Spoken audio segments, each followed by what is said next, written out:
हम लोग भक्ति रसामृत सिंधु के भूमिका में है।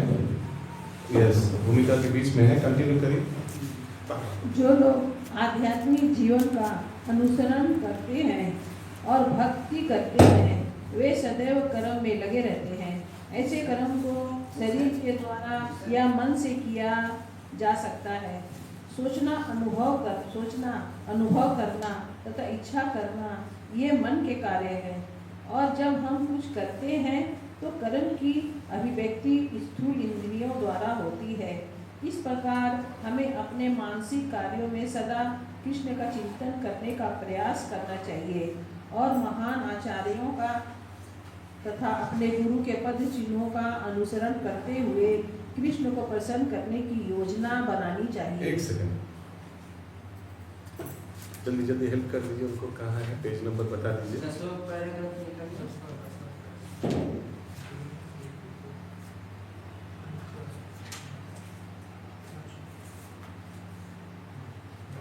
मिल गया?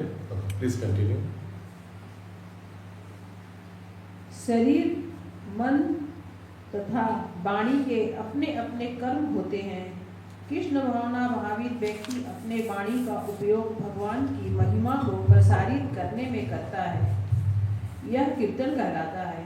कृष्ण भावना भावित व्यक्ति अपने मन को सदैव भगवान के कार्यकलाप का तथा कुरुक्षेत्र के युद्ध स्थल में प्रवचन करने या अपने भक्तों के साथ वृंदावन में विविध लीलाओं में प्रवृत्त होने का चिंतन करता है। इस प्रकार मनुष्य भगवान के कार्यकलापों तथा लीलाओं का निरंतर चिंतन कर सकता है। यह कृष्ण भावना मिलित का मानसिक अनुशीलन है। इसी प्रकार अभी तक क्लियर है? कोई सेंटेंस समझ नहीं आ रहा है क्या? आगे बढ़िए। इसी प्रकार हम अपने शरीर कार्यों द्वारा अनेक सेवाएं अर्पित कर सकते हैं, लेकिन इस सारे कार्यों को कृष्ण से संबंधित होनी चाहिए। ऐसा संबंध प्रमाणिक गुरु के साथ अपने को जोड़कर स्थापित किया जा सकता है, क्योंकि गुरु शिष्य परंपरा में कृष्ण का सीधा प्रतिनिधि होता है। अतएव शरीर के द्वारा संपन्न होने वाले कृष्ण भावनामृत कार्य को गुरु के निर्देशन में श्रद्धापूर्वक संपन्न किया जाना चाहिए। गुरु के साथ इस संबंध को दीक्षा कहते हैं। गुरु से दीक्षा प्राप्त करने के दिन से ही तथा कृष्ण भावनामृत का अनुसरण करने वाले व्यक्ति को मध्य संबंध स्थापित हो जाता है। प्रमाणिक गुरु से दीक्षा प्राप्त किए बिना कृष्ण भावनामृत में वास्तविक संबंध कभी पूरा नहीं होता। किसी का कोई प्रश्न है दीक्षा के बारे में, गुरु के बारे में? ओके, या नेक्स्ट। कृष्ण भावनामृत का यह अनुसरण भौतिक नहीं होता। भगवान के 3 सामान्य शक्तियाँ हैं, बहिरंगा शक्ति, अंतरंगा शक्ति तथा तटस्था शक्ति। सारे जीव तटस्था शक्ति कहलाते हैं और भौतिक जगत बाह्य शक्ति या भौतिक शक्ति का कार्य है। फिर आध्यात्मिक जगत भी है जो अंतरंगा शक्ति की अभिव्यक्ति है। तटस्था शक्ति कहलाते हैं। वाक्य शक्ति कहलाने वाले सारे जीव निकृष्ट बहिरंगा शक्ति के अंतर्गत भौतिक कार्य करते हैं। जब वे अंतरंगा आध्यात्मिक शक्ति के अंतर्गत कार्य करते हैं तो उनके कार्य कृष्ण भावना भावित कहलाते हैं। इसका अर्थ यह हुआ कि महात्मा जन का महान भक्तजन भौतिक शक्ति के बंधन में आकर कार्य नहीं करते, अपितु आध्यात्मिक शक्ति के संरक्षण में रहते हुए कार्य करते हैं। हरे कृष्ण। समझ में आया? क्लियर अभी तक? लक्ष्मी प्रभु देख रहे हैं आप? क्लियर है हर एक सेंटेंस? विश्व प्रभु क्लियर? या कंटिन्यू। कोई भी कार्य जो भक्ति में या कृष्ण भावनामृत में किया जाता है आध्यात्मिक शक्ति के प्रत्यक्ष निरंतर में रहता है। दूसरे शब्दों में शक्ति एक प्रकार का बल है और यह बल प्रमाणिक गुरु तथा कृष्ण दोनों की कृपा के द्वारा आध्यात्मिक बनाया जा सकता है। हरे कृष्ण। Next speaker.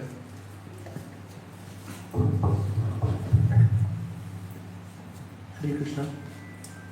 कृष्णदास कविराज गोस्वामी कृत श्री चैतन्य चरितामृत में भगवान चैतन्य कहते हैं कि वह मनुष्य भाग्यशाली है जो कृष्ण की कृपा से प्रामाणिक गुरु के संपर्क में आता है। कौन श्लोक,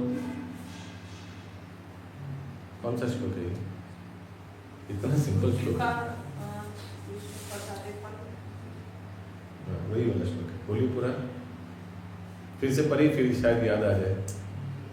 कृष्णदास कविराज गोस्वामी कृत श्री चैतन्य चरितामृत में भगवान चैतन्य कहते हैं कि वह मनुष्य भाग्यशाली है जो कृष्ण की कृपा से प्रामाणिक गुरु के संपर्क में आता है। कौन सा श्लोक है? ब्रह्मांडे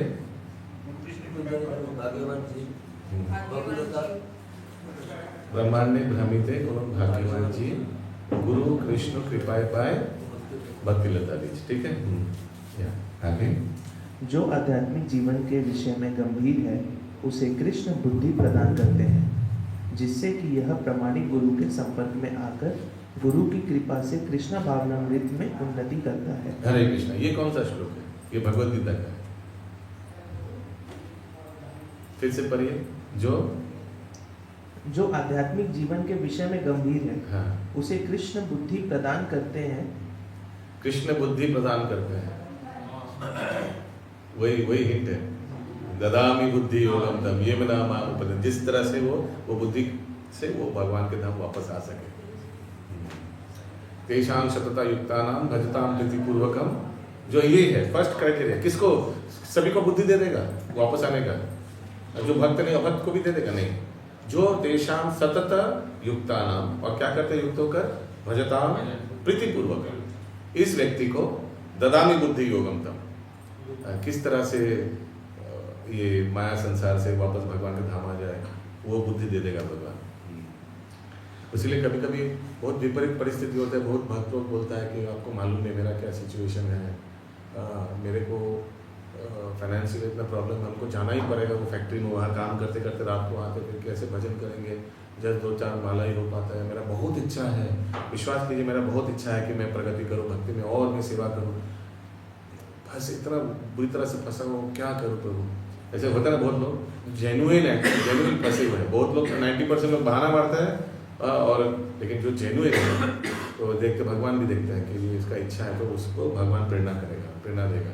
एक काम कर, तुम वहाँ ज्वाइन करो, हाँ वहाँ ज्वाइन करो, ऐसे करके प्रेरणा देगा, रास्ता बना देगा, और भगवान अंदर से गाइड करेगा। यस, इस तरह कृष्णा भावनामृत का सारा प्रभाव, इसीलिए याद रखिएगा, एक अस्त्र हमारे पास हमेशा रहता है। कोई भी जीव जो फाइनेंशियली वीक है, जो इंटेलिजेंस वीक है, जो भौतिक ज्ञान से वीक है, सबसे वीक है कोई, लेकिन एक हमेशा अस्त्र है। कभी भी कहीं भी आप रहकर भगवान को प्रार्थना कर सकते हैं, डायरेक्ट कनेक्ट कर सकते हैं। आप कहीं भी डायरेक्ट कनेक्ट कर सकते भगवान को, एकदम हृदय से प्रार्थना कर सकते हैं। आपको तो मालूम है क्या मेरा परिस्थिति है, मेरा इच्छा है कि आपको सर्विस करूँ, आपको ये करूँ, लेकिन ये नहीं हो पा रहा है। देखिएगा क्या आपका जो इच्छा है, डोंट गिव इन। आप एक काम कीजिए, ये कर दीजिए, ऐसा नहीं प्रार्थना होना चाहिए। समझ पा रहे हैं? आप अपना परिस्थिति दोहरा सकते हैं, हालांकि उनको मालूम है, ये भी बोल सकते हैं आपको तो मालूम है, फिर भी मैं जस्ट बोल रहा हूँ परिस्थिति क्या है। But also don't talk about the solution. आप एक काम कीजिए ना, हमको कुछ टाका दे दीजिए, फिर ये सॉल्व हो जाएगा। यू आर नॉट भगवान पिए। आप परिस्थिति, आप प्रॉब्लम बोलिए और सोल्यूशन उनके ऊपर छोड़ दीजिए। सोल्यूशन का सजेशन देने का भी दरकार नहीं। हाँ, आप मेरी परिस्थिति मालूम है, फिर भी मैं जस्ट दोहरा रहा हूँ। आगे। इस तरह कृष्ण भावनामृत का सारा प्रभाव क्षेत्र साक्षात आध्यात्मिक शक्ति कृष्ण तथा गुरु के अधीन है। पहले एक्स्ट्रा बोलिए, पहले। हाँ बोलिए। इसे भौतिक जगत पूछ से रहे हैं कुछ भी लेना देना नहीं रहता। जब हम कृष्ण का नाम लेते हैं तो हमारा तात्पर्य भगवान तथा उनके अनेकानेक विस्तारों से रहता है। वे अपने स्वांशों, अपने अंशों तथा अपनी विभिन्न शक्तियों द्वारा विस्तार पाते हैं। दूसरे शब्द में कृष्ण का अर्थ है सर्वस्व, और इसमें प्रत्येक वस्तु सम्मिलित है। फिर भी सामान्यतया कृष्ण से हमें कृष्ण तथा उनके स्वांशों का बोध होना चाहिए। फिर भी सामान्यतः कृष्ण से हमें कृष्ण तथा उनके समासों स्वांश स्वांश। अपने एक्सपेंशंस का बोध होना चाहिए। Krishna includes everything. अभी आप बोल सकते हैं कृष्णा इंक्लूड्स राम। हाँ, कृष्ण को संबोधन करना, भगवान को संबोधन करना, राम जी को संबोधन करना कोई अंतर है क्या? No. So it includes swans. Krishna means it also comprises of Krishna and his swans. Krishna means Krishna and his energies. वो भी है ना? वही बोलना चाह रहे हैं। कृष्ण अपना विस्तार बलदेव, संकर्षण, वासुदेव, अनिरुद्ध, प्रद्युम्न, राम, नरसिंह तथा वराह के साथ साथ अन्य अवतारों तथा असंख्य विष्णु अंश में करते हैं। अभी मैं एक चीज बता रहा हूँ, मैं शायद आगे भी बताया है, ध्यान से एक बार सुनिए, बहुत ध्यान से सुनिएगा। भगवान का पहला विस्तार क्या है? कृष्ण का पहला विस्तार बलराम। बलराम जी से क्या निकलता है? पहला चतुर्व्यूह। पहला चतुर्व्यूह मैंने एक बॉक्स जैसा सोचिए, चार क्या होता है उसमें? VSPA। पहला चतुर्व्यूह में क्या है? VSPA। बोलिए VSPA। ठीक है, पहला चतुर्व्यूह। मैं जैसे सीक्वेंस बोल रहा हूँ यही सीक्वेंस याद रखिएगा, दूसरा कुछ नहीं। VPA ऐसे कुछ नहीं, VSPA। ठीक है, समझ में आ गया फुल फॉर्म क्या है? तो मालूम है आप लोगों को। पहला चतुर्व्यूह में तो बलराम जी से पहला चतुर्व्यूह, पहला चतुर्व्यूह VSPA। VSPA में जो S है, पहला चतुर्व्यूह का जो S है, उससे क्या निकल रहा है? नारायण।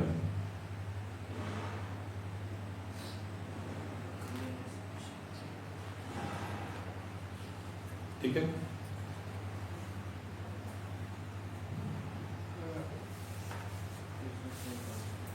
लिख लीजिए, ये हमेशा लगेगा। कहीं भी कोई भी पेज में, ब्लैंक पेज में लिख लीजिए। ये बुक्स वगैरह आप ही के पास रहने वाले। बलराम जी, पहले भगवान का पहला एक्सपेंशन बलराम जी। बलराम जी से निकला VSPA। VSPA का जो S है, वो S से निकला क्या? नारायण। यहाँ तक सब हो गया? तो VSPA से नारायण निकले। VSPA से नहीं, VSPA का जो S है उससे नारायण निकला।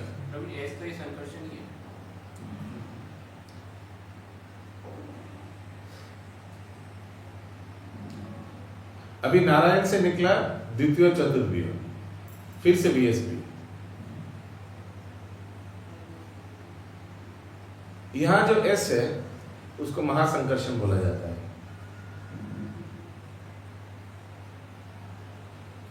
वो S से, मैंने द्वितीय चतुर्व्यूह का S से 3 पुरुष अवतार निकलते हैं।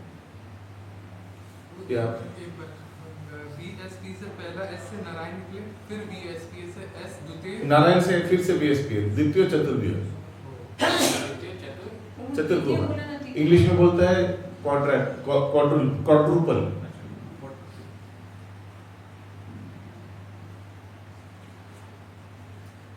चार है ना VSP से बोलता है ना, मेरा जुड़वा हुआ है, तो तुम्हारा जुड़वा हुआ है, मेरा ट्रिपलेट्स हुआ है, बोले तुम्हारा ट्रिपलेट्स हुआ है, मेरा एक साथ क्वाड्रुपल हुआ है, 4 बच्चा एक साथ हुआ है। तो वैसे ही क्वाड्रुपल। तो पहला क्वाड्रुपल हो गया VSPA। तो उस पहला VSPA से जो S है उससे निकला नारायण। नारायण से फिर से दूसरा VSPA। दूसरा VSPA का जो S है उसको महासंकर्षण बोला जाता है। उनसे निकलता है पुरुष अवतार, 3 पुरुष अवतार। मालूम है ना 3 पुरुष अवतार कौन है? मालूम है? पहला पुरुष अवतार है महाविष्णु या कारणोदक्षाई विष्णु।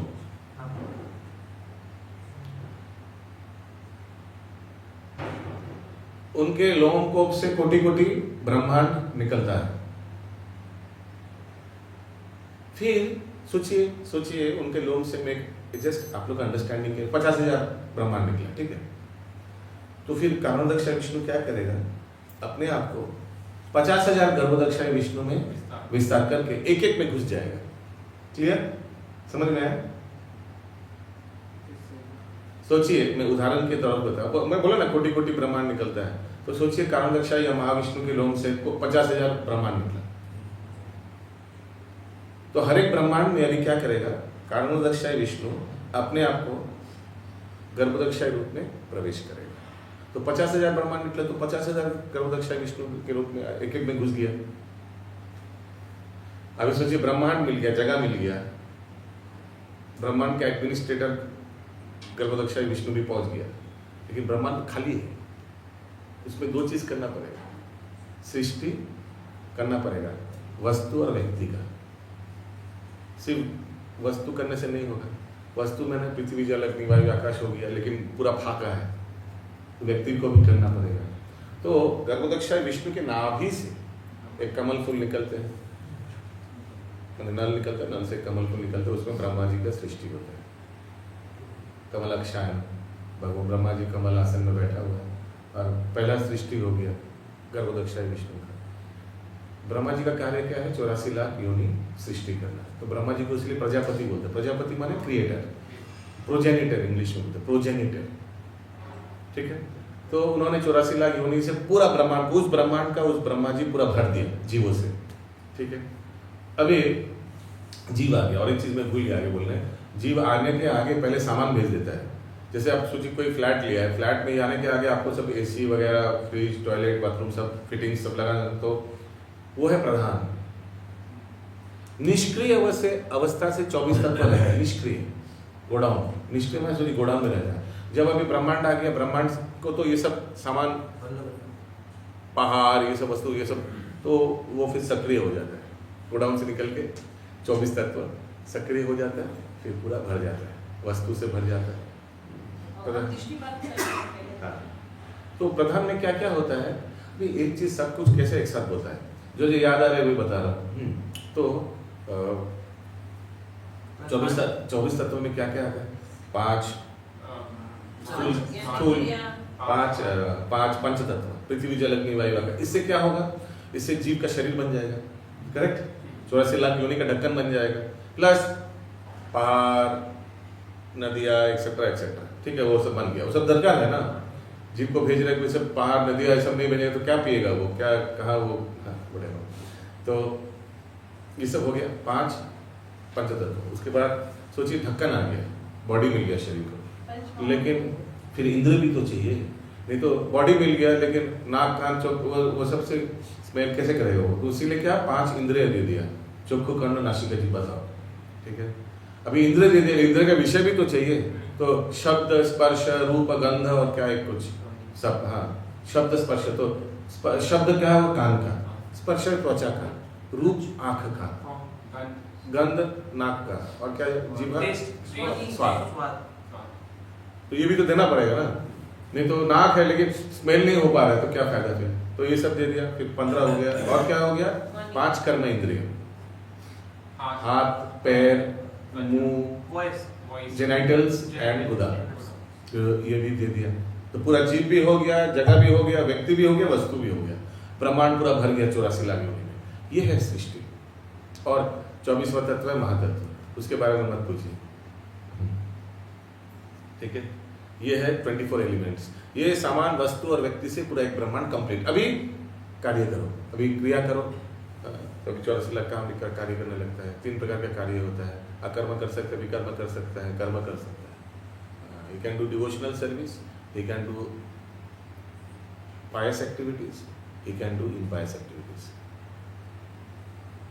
महातत्व मतलब उसको मत जाइए, उसे मैं उसीलिए मैं आगे से बता दूं, उसको मत जाइए। तो हम लोग का एग्जाम आया था ना, थर्ड यूनिट में था, कॉस्मिक में, एंटायर कॉस्मिक में। तो विष्णु के बारे में बताया, शिव और छह के बारे में नहीं बोला।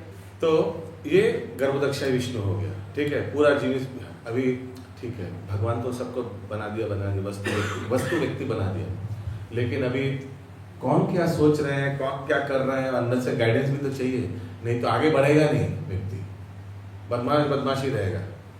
हाँ, विरोध किया था उसीलिए जड़ जगत बनाया, जड़ जगत बनाया उसीलिए पुरुष अवतार बनाया। विरोध नहीं करता तो जड़ जगत का दरकार नहीं होता, जड़ जगत का दरकार नहीं होता, पुरुष अवतार का भी दरकार नहीं होता। अगर जेल नहीं है तो जेलर का दरकार है क्या? नहीं दरकार है ना। तो वैसे ही तो जेल में कौन कैसा प्रोग्रेस कर रहा है, इसके लिए एक मॉनिटर रहता है, एक प्रोग्रेस रिपोर्ट रहता है, नहीं इसका तरक्की कर रहा है, इसको आगे बढ़ाओ, इसको नहीं ये बदमाश है, ये बदमाशी कर रही है यहाँ भी आकर। तो वो सब नोट करने के लिए भगवान ने क्या किया, अपने आप को एक माइक्रोचिप में बदल दिया, माइक्रोचिप, वो है परमात्मा। और हर एक जीवों के हृदय में, चाहे वो कीड़ा हो, पक्षी हो, पशु हो या मनुष्य हो, उसके हृदय में परमात्मा रूप में विराजमान हो गया। वो एक्चुअली गर्भोदक्षाय विष्णु ही फिर क्या करता है अपने आप को, जैसे महाविष्णु अपने आप को 50,000 में विस्तार कर 50,000 ब्रह्मांड था। अभी गर्भोदक्षाय विष्णु एक ब्रह्मांड में कितना गर्भोदक्षाय विष्णु है? एक।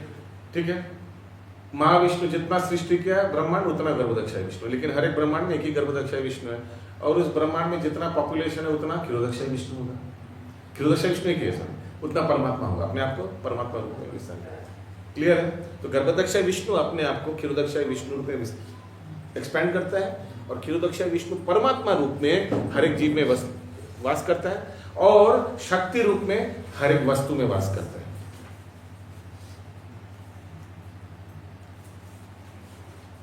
ये अंदर गर्भोदक्षाय विष्णु उसी ब्रह्मांड में, वो तो अपना ब्रह्मांड से लेके उसका मतलब है ना, गर्भोदक्षाय विष्णु उसी ब्रह्मांड में क्षीरोदक्षाय विष्णु रूप में एक्सपैंड करते हैं।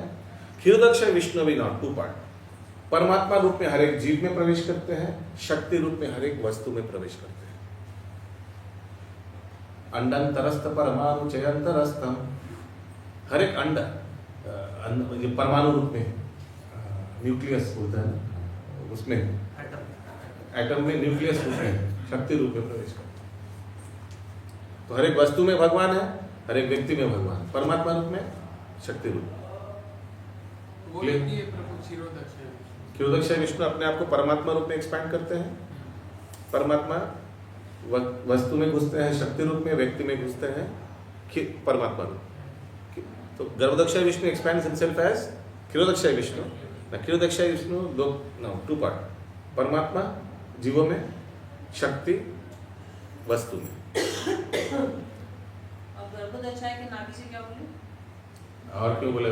कुछ पुराना चीज हो गया, नाभि से कमल फूल निकलते हैं, ब्रह्मा जी बैठते, उसे तो बोल दिया। ठीक है, ये है पूरा कॉस्मिक मैनिफेस्टेशन। ये सब क्लियर होना चाहिए। भक्ति शास्त्री कोर्स मेनली ये जो कुछ कॉन्सेप्ट्स है, ये सब पूरा क्लियर होना चाहिए। फाउंडेशन स्ट्रांग नहीं होने से इसके ऊपर आप लोग बाद में भक्ति वैभव करिएगा, भागवतम पढ़िएगा, चैतन्य चरितामृत, चैतन्य भागवत, लेकिन फाउंडेशन अगर ठीक नहीं है, कुछ बेसिक चीज अगर मालूम नहीं है, तो मजा नहीं आएगा, पढ़ के समझ ही नहीं आएगा। ऊपर हल्का रहेगा, खोखला अंदर, खोखला बाहर, बहुत कुछ अंदर खोखला लगेगा। तो दीज कॉन्सेप्ट्स क्लियर बहुत जरूरी है। ओके, आगे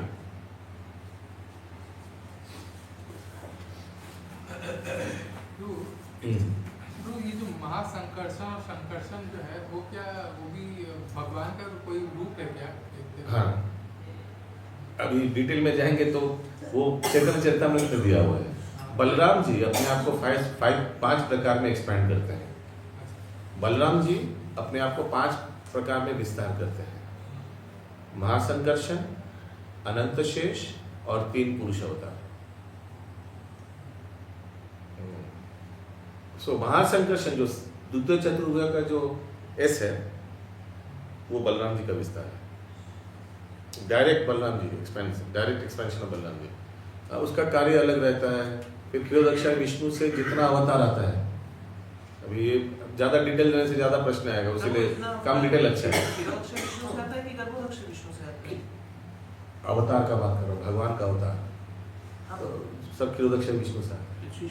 हाँ, तो वो दिखाते हैं ना सब देवता लोग प्रॉब्लम में खीर सागर में जाकर हाँ, तट पे, वो भी देवता लोग खीर सागर में जाकर तट पे ही खड़ा रहता है। मैंने ऐसा नहीं कि भगवान के निकट गए, नहीं, वो नॉट अलाउड, दूर में खड़ा है, देवता लोग वहां से प्रार्थना कर रहा है, और भगवान खीर सागर के बीच में लेटे हुए हैं अनंत शेष के ऊपर।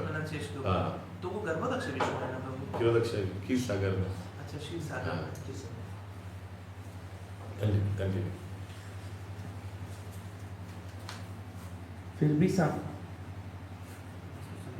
फिर भी सामान्यतः कृष्ण से हमें कृष्ण तथा उनके श्वासों का बोध होना चाहिए। कृष्ण अपना विस्तार बलदेव संकर्षण, अच्छा ये हो गया, श्रीमद् भागवत में इन्हें असंख्य लहरों के तुल्य बतलाया गया है। अतएव कृष्ण के अंतर्गत ऐसे भक्ति शास्त्री क्लास में 3, 3, 6, 7 ही दिखते हैं, 7, 8 दिखते हैं। बाकी की सर्वज्ञ है, माने कि परीक्षा दिस ना आए, माने होम स्टडी करबे नाकि बाकी लोग। अच्छा, क्या कुछ मालूम है किसी को कि बाकी लोग का क्या है? ऐसे सर्व माने दरकार नहीं है क्या, ऐसे ही हो जाएगा सब? हाँ?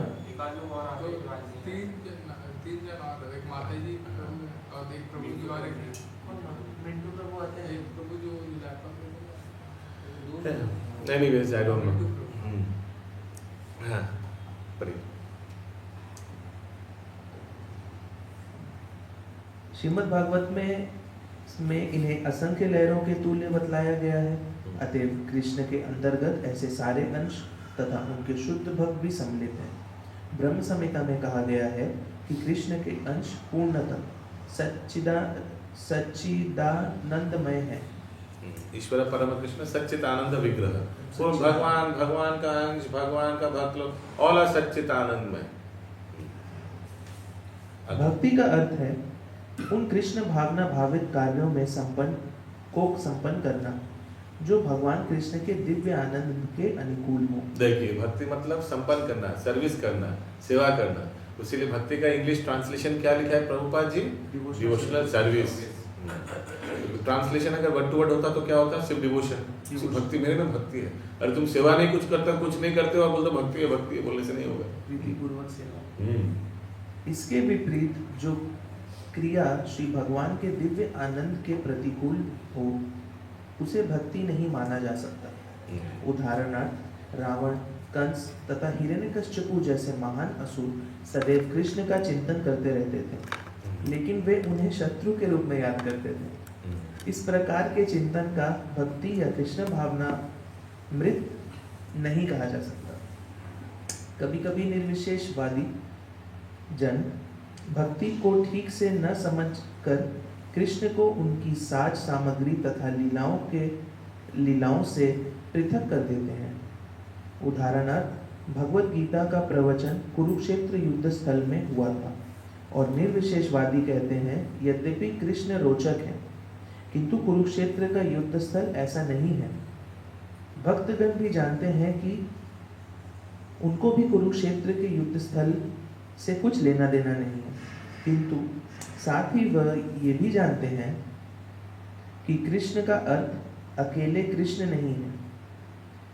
वे सदा अपने पार्षदों एवं साज सामग्री के साथ रहते हैं। उदाहरणार्थ यदि कोई कहे कि इस हथियारधारी आदमी को कुछ खाने को दो, तो खाने का कार्य मनुष्य के द्वारा होता है, न कि हथियारों द्वारा। इसी प्रकार कृष्ण भावनामृत में भक्त की रुचि सात सामग्री तथा कृष्ण संबंधी स्थानों यथा कुरुक्षेत्र युद्ध स्थल में हो सकती है, किंतु उसे ऐसी वैसी किसी भी युद्ध भूमि से कुछ भी लगाव नहीं रहता। हरे कृष्ण। तो एनीथिंग रिलेटेड टू कृष्णा, जैसे आगे वो बताया जा रहा था, इज ऑल्सो सच्चिदानंद में, इज ऑल्सो स्पिरिचुअल। भगवान से संबंधित जो भी है वो भी हम लोग के लिए पूजनीय है। प्लस हम लोग को तो मालूम है भगवान जब भी धराधाम में अवतरण होते हैं लीला करने के लिए, भगवान अपना अपना चीज को ले आते हैं। वृंदावन ले आते हैं, यमुना ले आते हैं, गोवर्धन ले आते हैं, इस भौमा वृंदावन में जब भी लीला करते हैं। सो कृष्ण से संबंधित जो भी है सब आध्यात्मिक है और कुछ मनगढ़ा कुछ भी नहीं है ऐसे। हाँ बोलिए, कुछ प्रश्न है क्या? क्वेश्चन? हाँ बोलिए। अलोन मतलब कि वो लीला को मतलब जितना भी रहता है वो साथ में लेकर आते हैं। हाँ एकदम। प्रभु जी यहाँ पे निर्विशेषवादी मतलब इम्पर्सनलिस्ट के बारे में क्या बोला जा रहा है? हाँ, इम्पर्सनलिस्ट यानी जो भगवान का साकार रूप को एक्सेप्ट नहीं करता है। Remember they are different than Mayavadis. कभी कभी हालांकि प्रभुपाद जी मायावादी इम्पर्सनलिस्ट को भी एक साथ कैटेगरी में रखा है, वो कॉन्टेक्स्ट के ऊपर डिपेंड करता है। मायावादी यानी जो भगवान सोचता है जो भगवान माया में है, एक नंबर। दो नंबर जो सोचता है खुद भी भगवान हो जाएंगे, भगवान अपूर्ण है मेरे बिना, मैं भगवान का अंश हूँ और मैं जब पूर्णता लाभ करूँगा तो मैं भी भगवान बन जाऊँगा, वो है मायावाद। और भगवान जो कभी कभी ये भी मायावाद में आता है, जो कुछ कुछ व्यक्ति सोचता है कि भगवान चोरी करे, भगवान माया में पड़ गए। भगवान एक्चुअली निराकार है।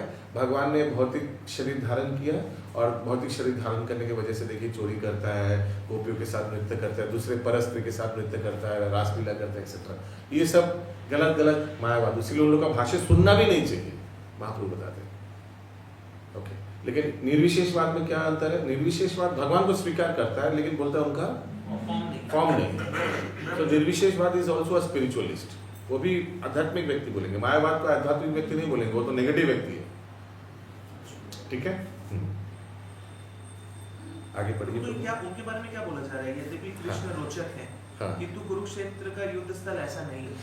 The devotees, however, तो कृष्णा इंटरेस्ट है, बट कुरुक्षेत्र उसमें कोई धर्म क्षेत्र, कुरुक्षेत्र, वहाँ एवरीथिंग इज रिलेटेड है। सो आपसे बोल नहीं सकते, जैसे कोई स्त्री बोल सकता ना कि मेरा विवाह हो गया, मेरे को सिर्फ हस्बैंड से लेना देना है।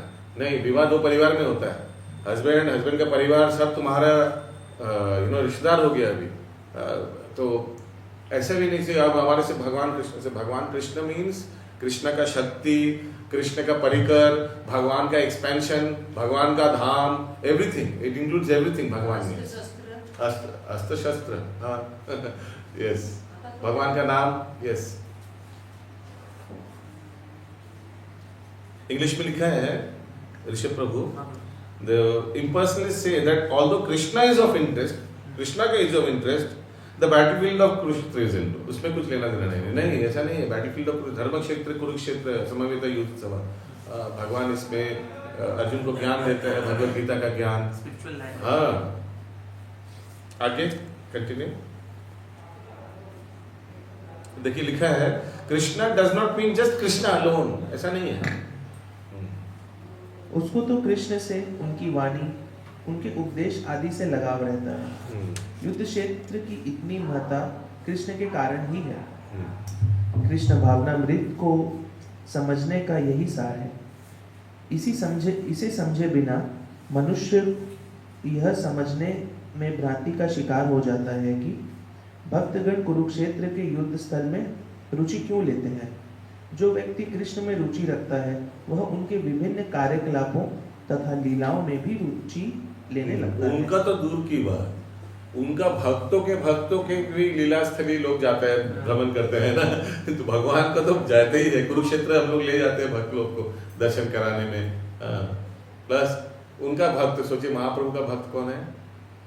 कविराज रूप गोस्वामी, सोचिए फॉर एग्जाम्पल रूप गोस्वामी, ठीक है, उनका भक्त। उन लोग का लीला स्थली भी जाते हैं। रूप गोस्वामी का समाधि है राधा दामोदर मंदिर के अंदर, हम लोग दर्शन नहीं करते हैं।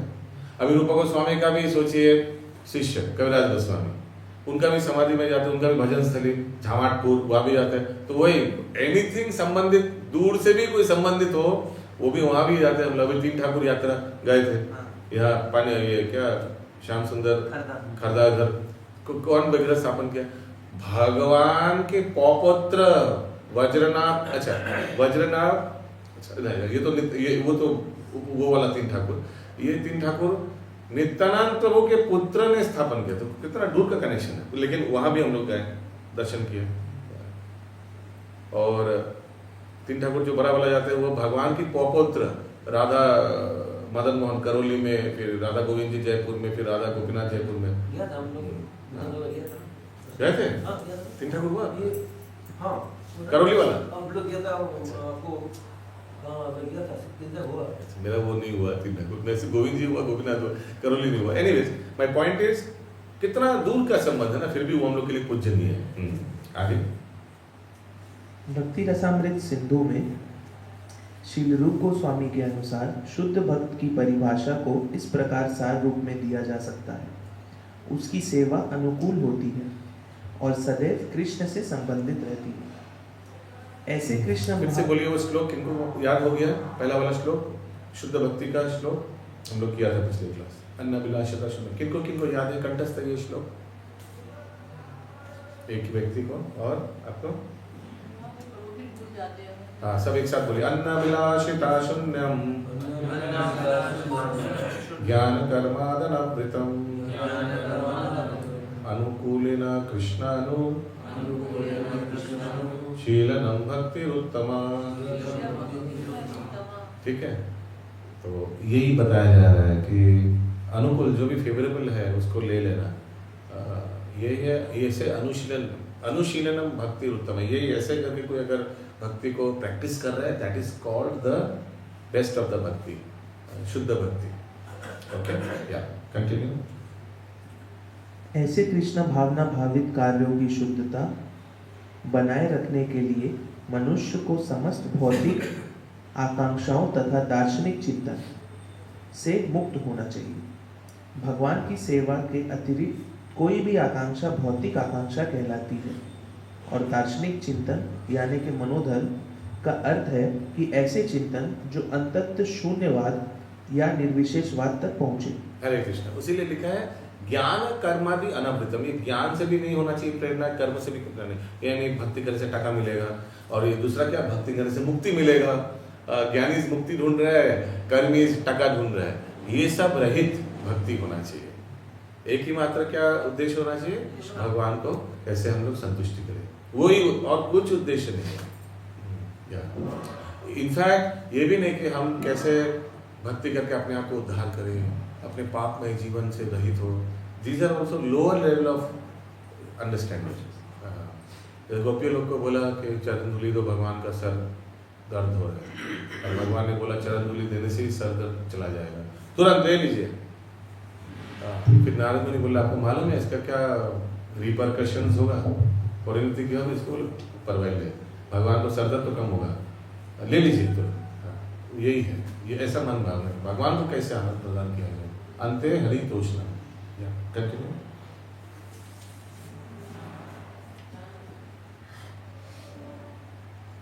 ऐसा निष्कर्ष कृष्ण भावना भावित व्यक्ति के लिए व्यर्थ है।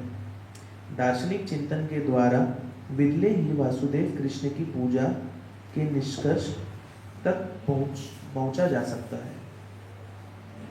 इसकी पुष्टि भगवत गीता में भी हुई है। तब फिर दार्शनिक चिंतन का चरम लक्ष्य कृष्ण होना चाहिए, जिससे यह ज्ञान हो कि कृष्ण समस्त तो दार्शनिक चिंतन करने से क्या होगा, मैक्सिमम ज्ञानी लोग कहाँ तक पहुंच सकते हैं, वासुदेव कृष्ण तक, वैकुंठ तक। वो मैक्सिमम ज्ञानी बनकर आप वो भगवान का जो ऐश्वर्य रूप है उसको आप पूछ सकते हैं। नंदन कृष्ण को नहीं मिलेगा। आगे। अतएव मनुष्य को उनकी ही शरण में जाना चाहिए। यदि इस अंतिम लक्ष्य तक पहुंचा जा सके तो दार्शनिक प्रगति अनुकूल होती है, किंतु यदि दार्शनिक चिंतन का निष्कर्ष शून्यवाद या निर्विशेषवाद निकले तो वह भक्ति नहीं है। ठीक है, समझ में आया। शून्यवाद, अगर दार्शनिक चिंतन का यही उद्देश्य है कि हम शून्य में विलीन हो जाएंगे, जैसे बुद्धिज्म इज कॉल्ड वॉइडिज्म, शून्य में विलीन होना, शून्यवाद भी बोलते हैं, वॉइडिज्म इंग्लिश में। और निर्विशेषवाद यानी निराकार ब्रह्म में विलीन हो जाएंगे, ब्रह्म ज्योति में जाके विलीन हो जाएंगे। अलग अलग धर्म है जो ऐसे सिखाते हैं, निराकार रूप का आराधना करते हैं, उनका डेस्टिनेशन क्या है, ब्रह्म ज्योति में विलीन हो जाना। ब्रह्म ज्योति में दो लोग विलीन होते हैं, एक ऐसे ज्ञानी लोग जो भगवान का निराकार का उपासना करता है, दूसरा असुर लोग। असुर लोग जो भगवान के अगेंस्ट में फाइट करते हैं वो भी ब्रह्म ज्योति जाते हैं, मालूम है ना। जितना भी असुर ने महाभारत में भगवान का विरुद्ध युद्ध किया, यानी कौरवों के पक्ष में युद्ध किया, सबको मुक्ति मिला। लेकिन कौन सा मुक्ति, वही ब्रह्म ज्योति में जाए। वो तो टेम्पररी है ना प्रभु, टेम्पररी है, वापस से तो आप बहुत टेम्पररी, लंबा आयु है, वहाँ का आयु भी बहुत लंबा है। ब्रह्म ज्योति में जाकर करोड़ों साल रहता है उधर। फिर तो ब्रह्म ज्योति वैसे स्थान है ठीक जैसे जेल में दो प्रकार का कैदी जाते हैं, एक चोर चक्र सब जितना एकदम थर्ड क्लास पॉकेट मार हो जाता है ना जेल में, वो असुर लोग जैसे हो गया। और दूसरा बैंक फ्रॉड किया, पढ़े लिखे बैंक फ्रॉड किया है, 2500 करोड़ फ्रॉड, ये लोग भी तो जेल में जाते हैं। यह है ज्ञानी जैसा, पढ़े लिखे बहुत ज्ञानवान अनुशीलन किया, लेकिन उद्देश्य क्या था, मुक्ति चाहिए, जाओ ब्रह्म ज्योति में। दो प्रकार करके जेल में क्या होता है, पढ़े लिखे वाले देखते हैं कि हमारे कहाँ आ गए, हमारे पास चोर और पॉकेट मार सब है, लेकिन वही है ब्रह्म ज्योति कुछ उस तरह। समझ में आ रहा है रोशनी माता जी क्या बोल रहा हूँ।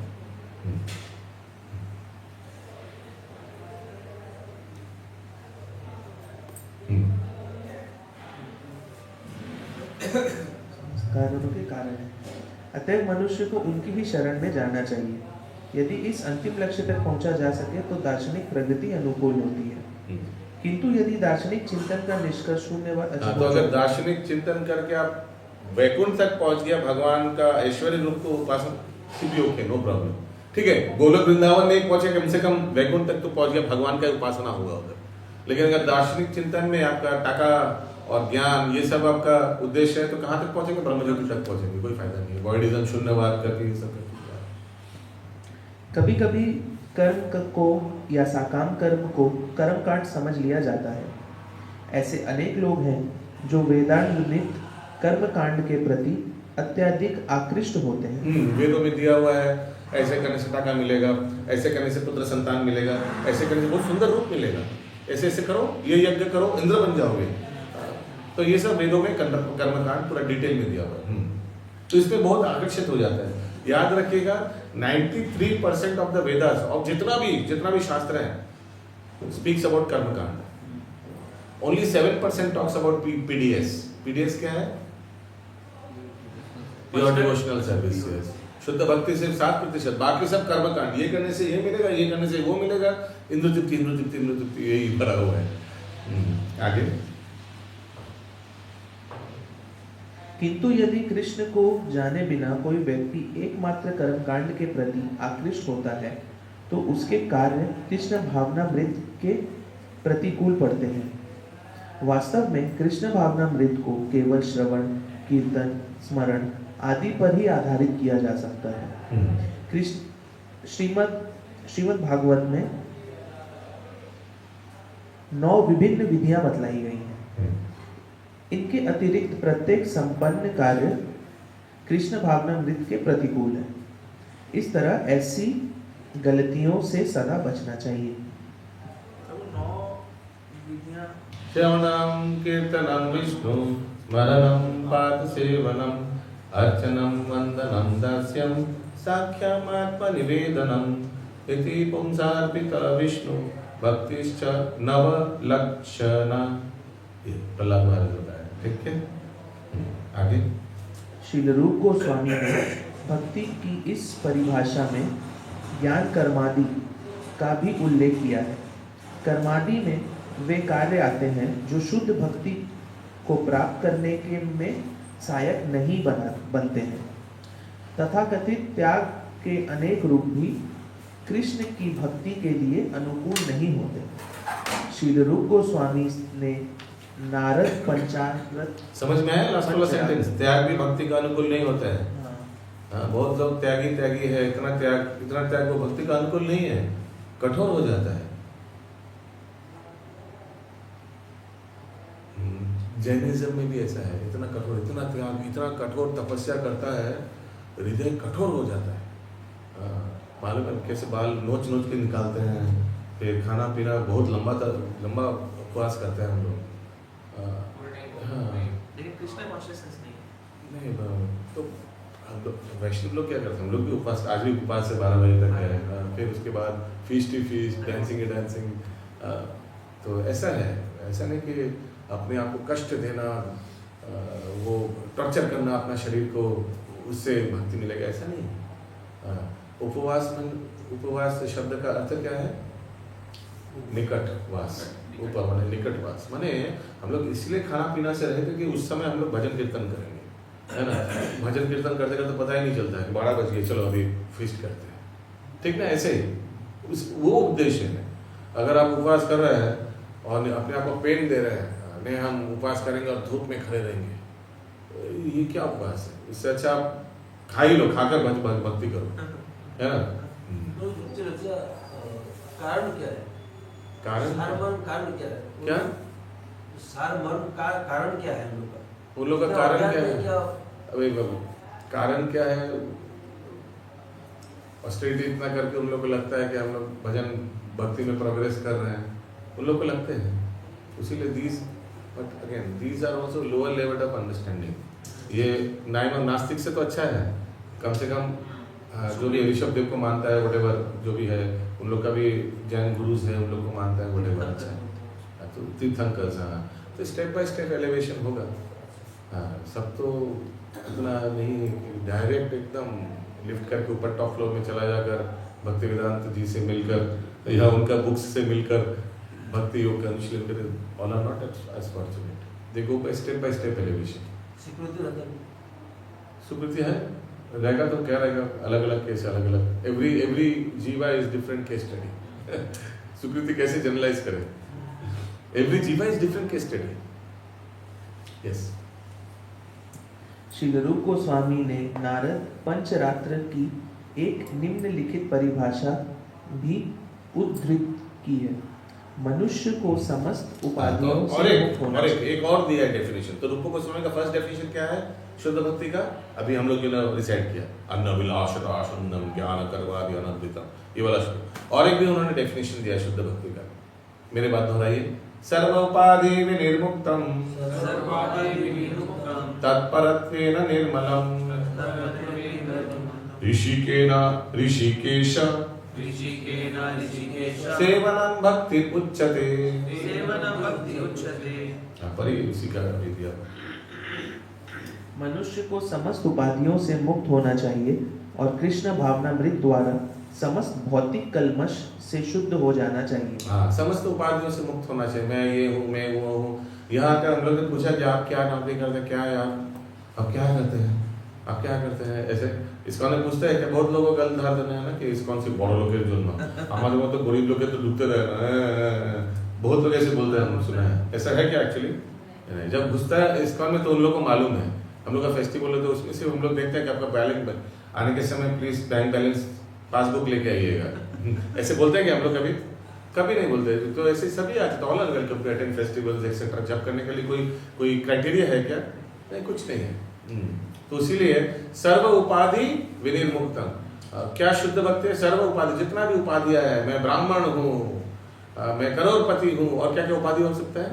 पोस्ट, हाई पोस्ट का। हाँ, मैं पीएचडी किया हूँ, मैं हाई पोस्ट क्या हूँ, मैं आईएएस ऑफिसर हूँ। ये सब विनिर्मुक्तम, ये सब पद से मुक्त। तत्परत्वेन निर्मलम, हृदय एकदम निर्मल होना चाहिए। निर्मल जैसे निर्मल, जैसे गांववासी, जैसे गांव में जब प्रचार कीजिएगा जाकर बोलिए कृष्ण भगवान है, कल से 16 वाला जप करना, ठीक है? करेंगे तो नहीं? हाँ करेंगे, एकदम करेंगे। ये भगवान का नाम भगवान से अभिन्न है, करोगे तो? हाँ करेंगे। कल से ये बीड़ी तंबाकू जो खा रहा मत खाना, ठीक है? ये छोटो माछ जो खाता तो छोटो माछ मत खाना, ठीक? ओके, नो प्रॉब्लम, ठीक है? ऐसे करके सरल लोग हैं, सब पर निर्मल, हृदय निर्मल है। कलकत्ता वासी को बोलिए कि ये छोटो माछ डॉक्टर बोले से, बाकी बोले छोटो माछ वेरी इंपॉर्टेंट। फिर पूछे 1 साल तो तर्क ले आएगा, चाय में क्या प्रॉब्लम है प्रभु, चाय में क्या प्रॉब्लम है, काफी में क्या प्रॉब्लम है, तर्क रहेगा उसमें, है ना? तो वो तो हृदय निर्मल नहीं है, इतना सरल नहीं है। समझ सब समझता है एक्चुअली क्या प्रॉब्लम है, सब समझता है। আমরা কিন্তু আমাদের বাড়িতে কিন্তু আলাদা বাসন আছে, আমরা কিন্তু मंगलवार शुक्रवार खाई ना, तो सब समझते। खाओ ना কেন? जरूर कुछ गड़बड़ है इसीलिए नहीं खाते हो। हाँ, हमारे बाড়িতে गोपाल আছে, शालिग्राम सीता আছে আমার বাড়ি तो। हाँ, शालिग्राम से तुम नॉनवेज खाते क्यों फिर? सब कुछ है। कंठी माला तो उस दिन दिखाया था आपको, दिखाया था ना? हम लोग ये 3 ठाकुर में गया था, साईबोन में, लास्ट में साईबोन करके बाहर हम लोग गया। वहाँ एक व्यक्ति जलेबी भाज रहा था, कुछ जलेबी या कुछ कर रहा था, एकदम तिलकधारी, शेव्ड हेड, शिखा रखा हुआ है, गमछा पहन के जलेबी भाज रहा था, और बाएं हाथ में बीड़ी था। हरे कृष्ण, बीड़ी पी रहा है, एकदम तिलकधारी, माने मुंडन करके शिखा वाला। लोग देख के बोले एकदम प्योर। हम सोचे कोई बाएं हाथ में थोड़ा बात बीड़ी। हरे कृष्ण।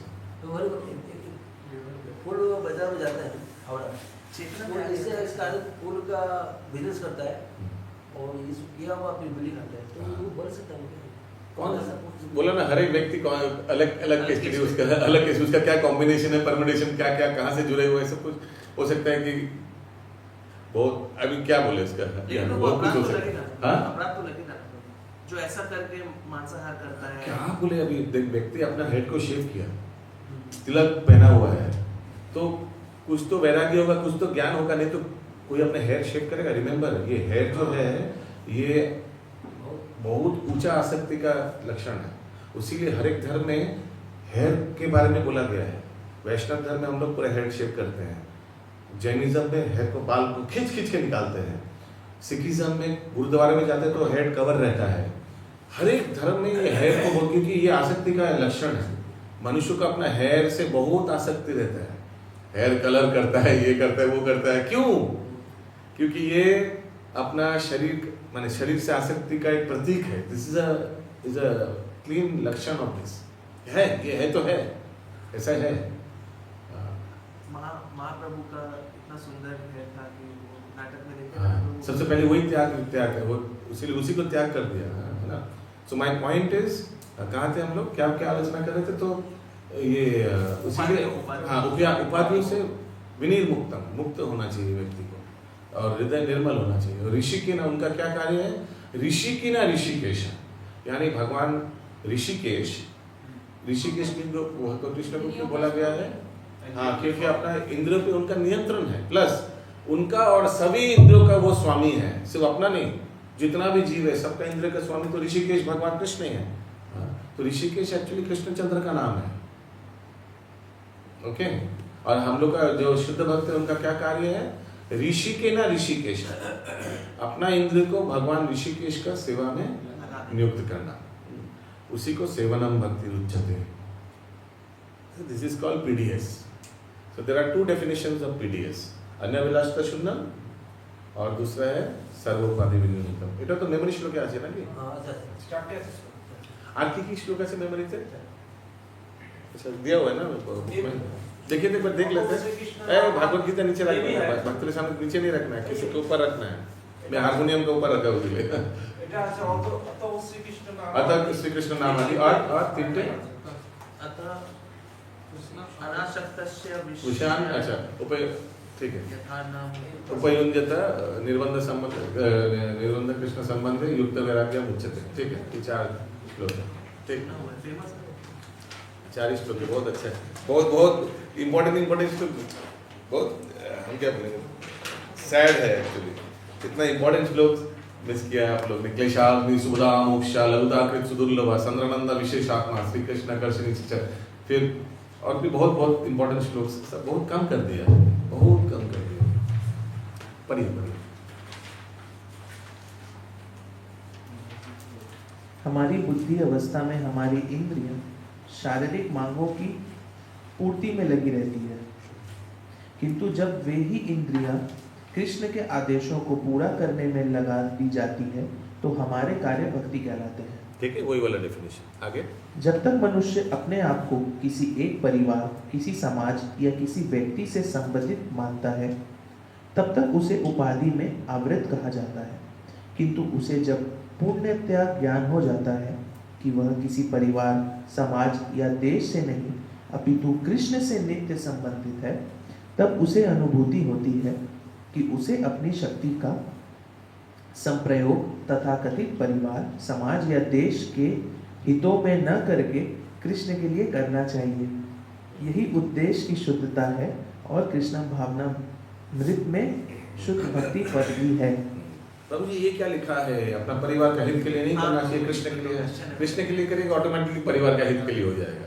परिवार के हित के लिए डायरेक्ट करना चाहिएगा, प्रॉब्लम में फंस जाइएगा। उल्टा देखिए, परिवार के हित के लिए कितना लोग परिवार के हित के लिए टाका चोरी करता है, अपना अयोग्य पुत्र को पास करा देता है, कोई टीचर है, परिवार के हित के लिए बहुत कुछ करना चाहेगा तो उसमें प्रॉब्लम फेस कीजिएगा। उल्टा देखिएगा, जिस पुत्र के लिए हमने सबसे पहले ये हमको शिक्षा दिया गया था, हम जब भक्ति में आए, देखिए जो चीज़ से आप सबसे ज़्यादा लगाव है, हर एक व्यक्ति का किसी ना किसी भौतिक चीज़ों पे सबसे ज़्यादा लगाव, वही आपको दुख देने का कारण बनेगा लॉन्ग रन में।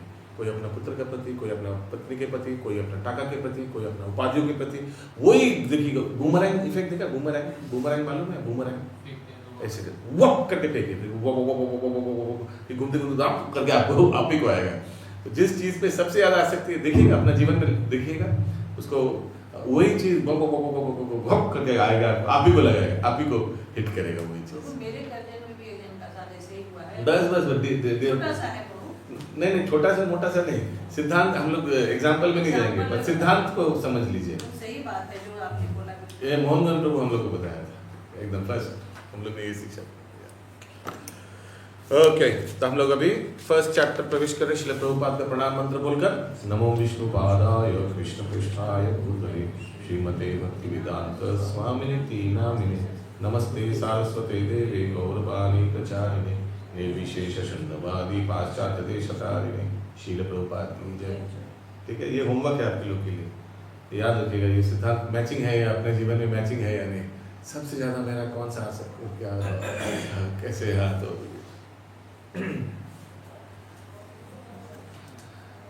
चैप्टर 1 यस नेक्स्ट दीपेश को पढ़िए।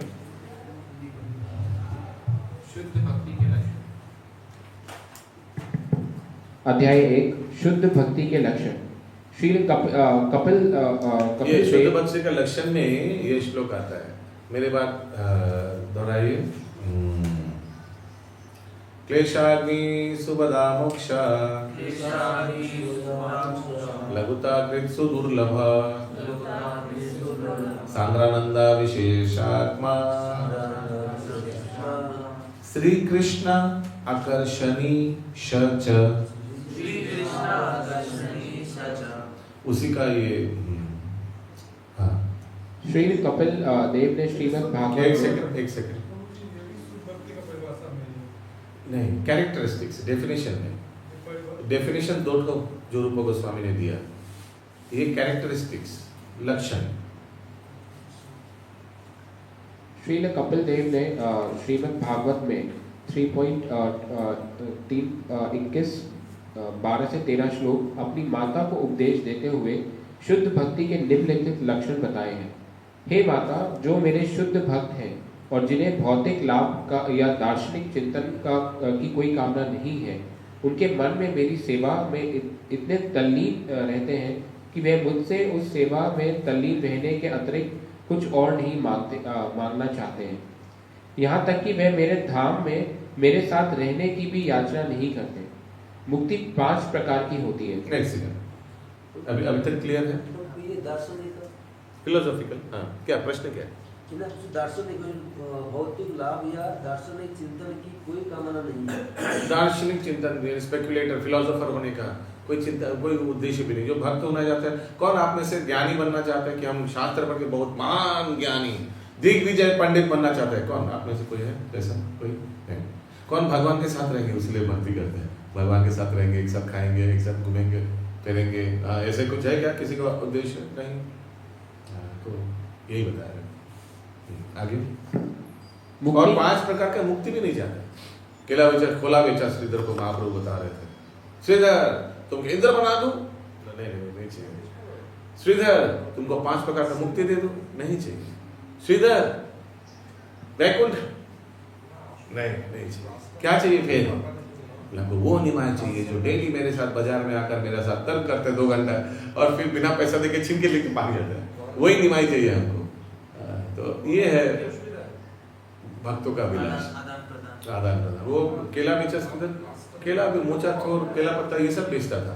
और वो भी जितना भी उनका इनकम था, सोचिए उस समय हर एक का घर में ये सब था ही।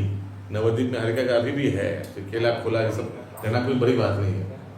वो भी डेली इनकम का 50% क्या करता था? वो गंगा पूजा करता था। डेली इनकम सोचिए 1 रुपये कमाया उसका 50% गंगा पूजा में डेली। ये है भक्त। पानी जो लोहे का था उसमें से पानी गिरता था। एक्चुअली ब्राह्मण का डिफिनेशन है स्वइच्छे दारिद्र्य स्वीकार इति ब्राह्मण। फिर से बोल रहा हूँ, डेंजरस डेफिनेशन है। स्वइच्छे दारिद्र्य स्वीकार इति ब्राह्मण। वो जानबूझ के दरिद्रता स्वीकार करता है कि भगवान पे भरोसा ज्यादा रहेगा। Always I be dependent on Krishna. एक परपुट में श्रील प्रभुपाद क्या लिखते हैं मालूम है? सुनने से आपका दिमाग खराब हो जाएगा। लिखते हैं प्रभुपाद लिखते हैं कि the living entity is suppose to be the happiest in that situation where he has no other option other than to depend on Krishna.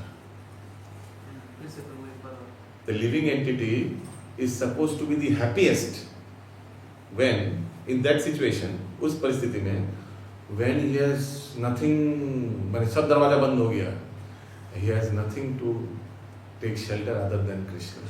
उस परिस्थिति में वो सबसे ज्यादा खुशी है। हम लोग क्या सोचेंगे? सबसे ज्यादा दुखी डरा हुआ? नहीं, और कुछ कर ही नहीं सकते, सब दरवाजा बंद हो गया, सब हेल्प बंद हो गया, एकमात्र प्रभु आप ही है। वो सिचुएशन सबसे एंटरटेनिंग होता है जीवों के लिए। इस सोचने से ये भक्ति रियलाइज कर पाएगा। बाहर का आदमी बोलेगा क्या बोल रहे हो, क्या बकवास है? उस समय तो व्यक्ति कितना असहाय रहेगा, कितना डरे हुआ रहेगा ना माता जी। हरे कृष्ण, है ना? हाँ, लेकिन वही बताया जाता है कि सबसे सुखदायक सिचुएशन है, when nobody else to look forward other than Krishna. जबरदस्त आपको ये बाध्य हो गया भगवान के शरण ग्रहण करने में, वो सिचुएशन सबसे एंटरटेनिंग सिचुएशन होता है। इसमें कोई छोटी सी भी चीज होती है तो बहुत प्रभु जी इधर से आए ये भाई अच्छा, हाँ, ओके। लखनऊ में प्रभु जब प्रभुपाद का कितना लॉस हो गया था, वो ऊपर देखे फिर हंसने लगे ऐसे लास्ट वाला जो चोरी हो गया था, कुछ हो गया था, कोई ठगा लिया था उनको, ठगा लिया था ना वो बोस लेबोरेटरी में, कुछ ठगा लिया। लास्ट वाला जो टुकड़ा कुछ बोला, अच्छा हुआ, सब कुछ चला गया, खत्म। अभी और कुछ आसक्ति भी नहीं रहा है कुछ, अभी हम full pledged. Hare Krishna, yes, good example, continue. मुक्ति 5 प्रकार की होती है। भगवान से तदाकार होना, सायुज्य मुक्ति। भगवान सायुज्य मुक्ति, सायुज्य, भगवान के साथ उसी लोक में रहना, सालोक्य मुक्ति। भगवान के समान स्वरूप प्राप्त करना, सारूप्य मुक्ति। समझ में आ रहा है? सेम रूप, एक जैसे चतुर्भुज, जैसे वैकुंठ में एग्जाम्पल क्या है? वैकुंठ में सबका चतुर्भुज रूप है। वैकुंठ में जो वैकुंठ नारायण लोक है उसमें सबका चतुर्भुज रूप है। हाँ, लेकिन थोड़ा फर्क है। जो आदि नारायण है, एक्चुअली जो भगवान है उनका श्रीवत्स है, श्रीवत्स है। ये बाल का गुच्छा है, यहाँ से थोड़ा चेस्ट में हेयर है व्हाइट कलर का, वो श्रीवत्स है। और भगवान लक्ष्मी मैंने श्रीवत्स है, जहाँ श्री यानी लक्ष्मी देवी निवास करते हैं। उनका भगवान का नाम भी है ना, श्रीनिवास, ठीक है, वो श्रीवत्स है। और क्या है, एक तो श्रीवत्स था और एक गुंजमाला नहीं, कुछ एक था, श्रीवत्स था और एक कुछ याद नहीं आ रहा। 2 चीज है, श्रीवत्स और याद नहीं आ रहा, ठीक है। बाकी सब एक जैसा ही चतुर्भुज रूप वैकुंठ में। या आगे, भगवान की ही तरह उन्हीं ऐश्वर्यों का भोग करना, उसको बोलते हैं शास्त्री। शास्त्री, शास्त्री मैंने भगवान का जितना ऐश्वर्य है, चक्र गदा, वो सब आपको भी मिलेगा।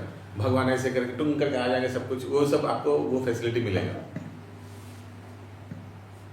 तथा भगवान के संगी रूप में रहना, सामीप्य।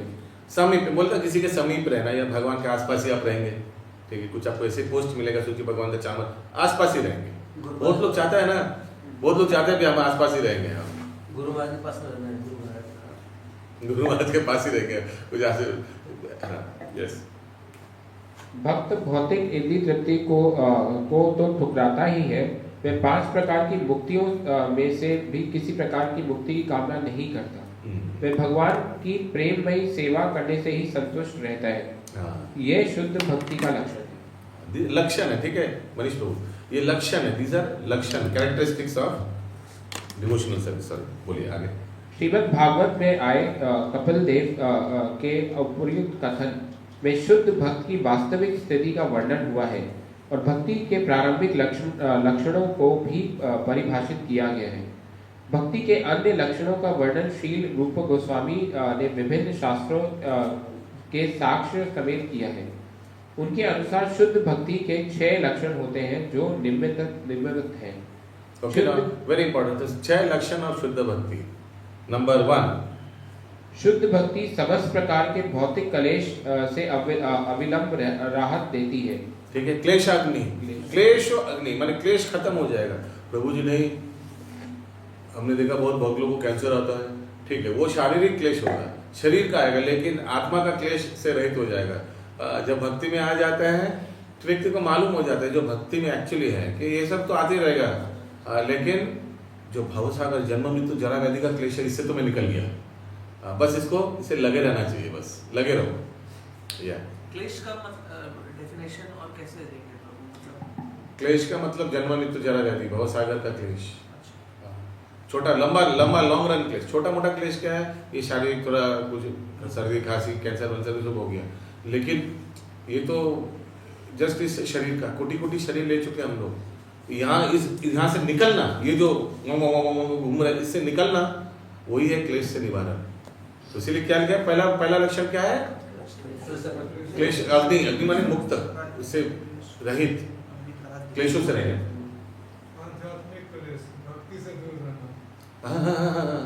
क्लेश अग्नि ये लक्षण है, माने जड़ जगत क्लेश से रहित।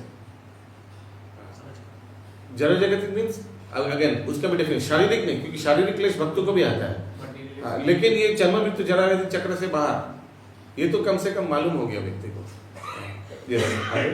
ये फर्स्ट कैरेक्टरिस्टिक्स है। शुद्ध भक्ति करने से ये होता है कि जन्म मृत्यु जरा व्याधि से मुक्त हो जाता है व्यक्ति। ये शुद्ध भक्ति का लक्षण है। These are the लक्षण बोलिए, और इंग्लिश में लिखा है कैरेक्टरिस्टिक्स। आगे शुद्ध भक्ति समस्त कल्याण का शुभारंभ करने वाली है। ऑल ऑस्पिशियस क्लेशाग्नि सुविधा, वो इसीलिए श्लोक भी लिख लीजिए, अच्छा होगा। लिख लीजिए, मैं बोलता हूँ फटाफट लिखिए अपने भाषा में, फटाफट। क्लेशाग्नि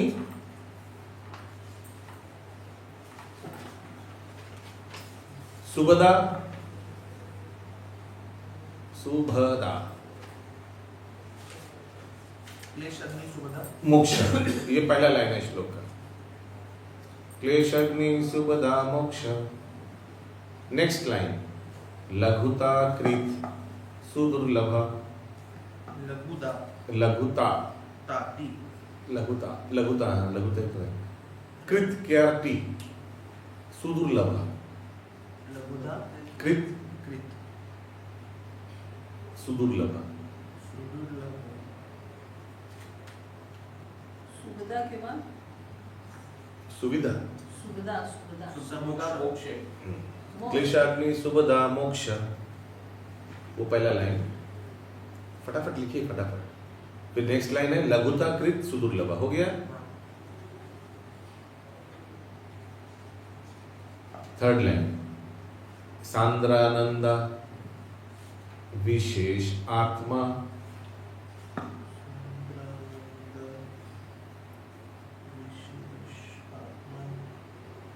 हो गया। जल्दी जल्दी लिखिए। सांद्रानंद विशेष आत्मा। एक्सट्रीम हैप्पीनेस, सांद्रानंद विशेष आत्मा। चौथा लाइन ध्यान से सुनिएगा। वह श्री कृष्ण आकर्षणी च। आकर्षणी सच।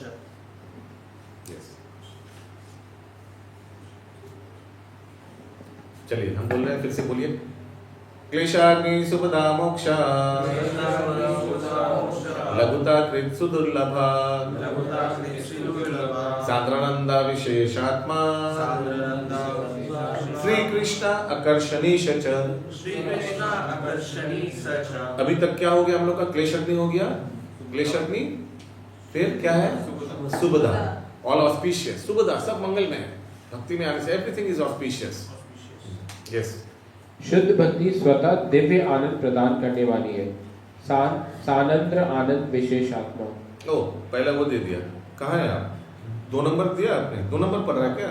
2 नंबर पर ऑल ऑस्पिशियस लिखा है। शुद्ध भक्ति समस्त कल्याण का शुभारंभ करने वाली है। हाँ कल्याण का वो 2 नंबर है। हाँ, ठीक है। उसके बाद शुद्ध भक्ति स्वतः दिव्य आनंद प्रदान करने वाली है। क्लेशाग्नि सुभदा मोक्ष। सांद्रानंद मोक्ष का नहीं दिया क्या? वो सांद्रानंद डायरेक्ट चला गया। अच्छा बस सीक्वेंस में नहीं दिया है आपको।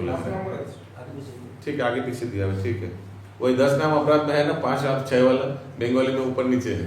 ठीक है, पढ़ते रहिए। शुद्ध भक्ति विरले को ही प्राप्त करते हैं, सुदुर्लभ। शुद्ध भक्ति को प्राप्त लोग मुक्ति के विचार मात्र को तुच्छ समझते हैं। मोक्ष लघुता। शुद्ध भक्ति कृष्ण को आकृष्ट करने का एकमात्र साधन है। श्री कृष्ण आकर्षणी। कृष्ण सर्व आकर्षक है, किंतु शुद्ध भक्ति उन्हें भी आकर्षण करती है। इसका अर्थ ये हुआ कि शुद्ध भक्ति साक्षात कृष्ण से दिव्य रूप में भी अधिक बलवती है, क्योंकि यह कृष्ण की अंतरंगा शक्ति है। समझ में आया? श्री कृष्ण आकर्षणी सच। तो सबसे वर्ल्ड में, ब्रह्मांड में, सृष्टि में सबसे ज्यादा आकर्षणीय चीज क्या है? भगवान श्री कृष्ण। चीज बोलना नहीं चाहिए व्यक्ति, भगवान श्री कृष्ण। और जो सबसे ज्यादा आकर्षणीय या सबसे ज्यादा आकर्षण का जो उनको क्या आकर्षण करता है? शुद्ध भक्ति। What attracts the all attractive? What attracts the all attractive? He is attracted by PDS, शुद्ध भक्ति। जहाँ सर्वाशक्त हाँ, और श्री कृष्ण माने सर्वाकर्षक, और सर्वाकर्षक कृष्ण के की आकर्षण करे शुद्ध भक्ति। इसीलिए सबसे अच्छा उदाहरण है कि शुद्ध भक्त लोग क्या करते हैं, हमेशा भगवान का गुण कीर्तन करते हैं, भगवान को ही ध्यान करते हैं, भगवान का लीला श्रवण करते हैं, कीर्तन करते हैं ना। अभी बताइए भगवान क्या करते हैं अपने धाम में? भगवान अपने धाम में हमेशा भक्तों का गुण कीर्तन करता है, भक्तों को देखता है ऊपर से, वाह कितना अच्छा भक्ति कर रहे हैं, वाह कितना अच्छा, कितना पापड़ बेल रहा है हमको प्राप्त करने के लिए। भगवान ऐसे ही अपना समय बिताते हैं। भक्त यहाँ उनके बारे में, भगवान वहां से इनके बारे में।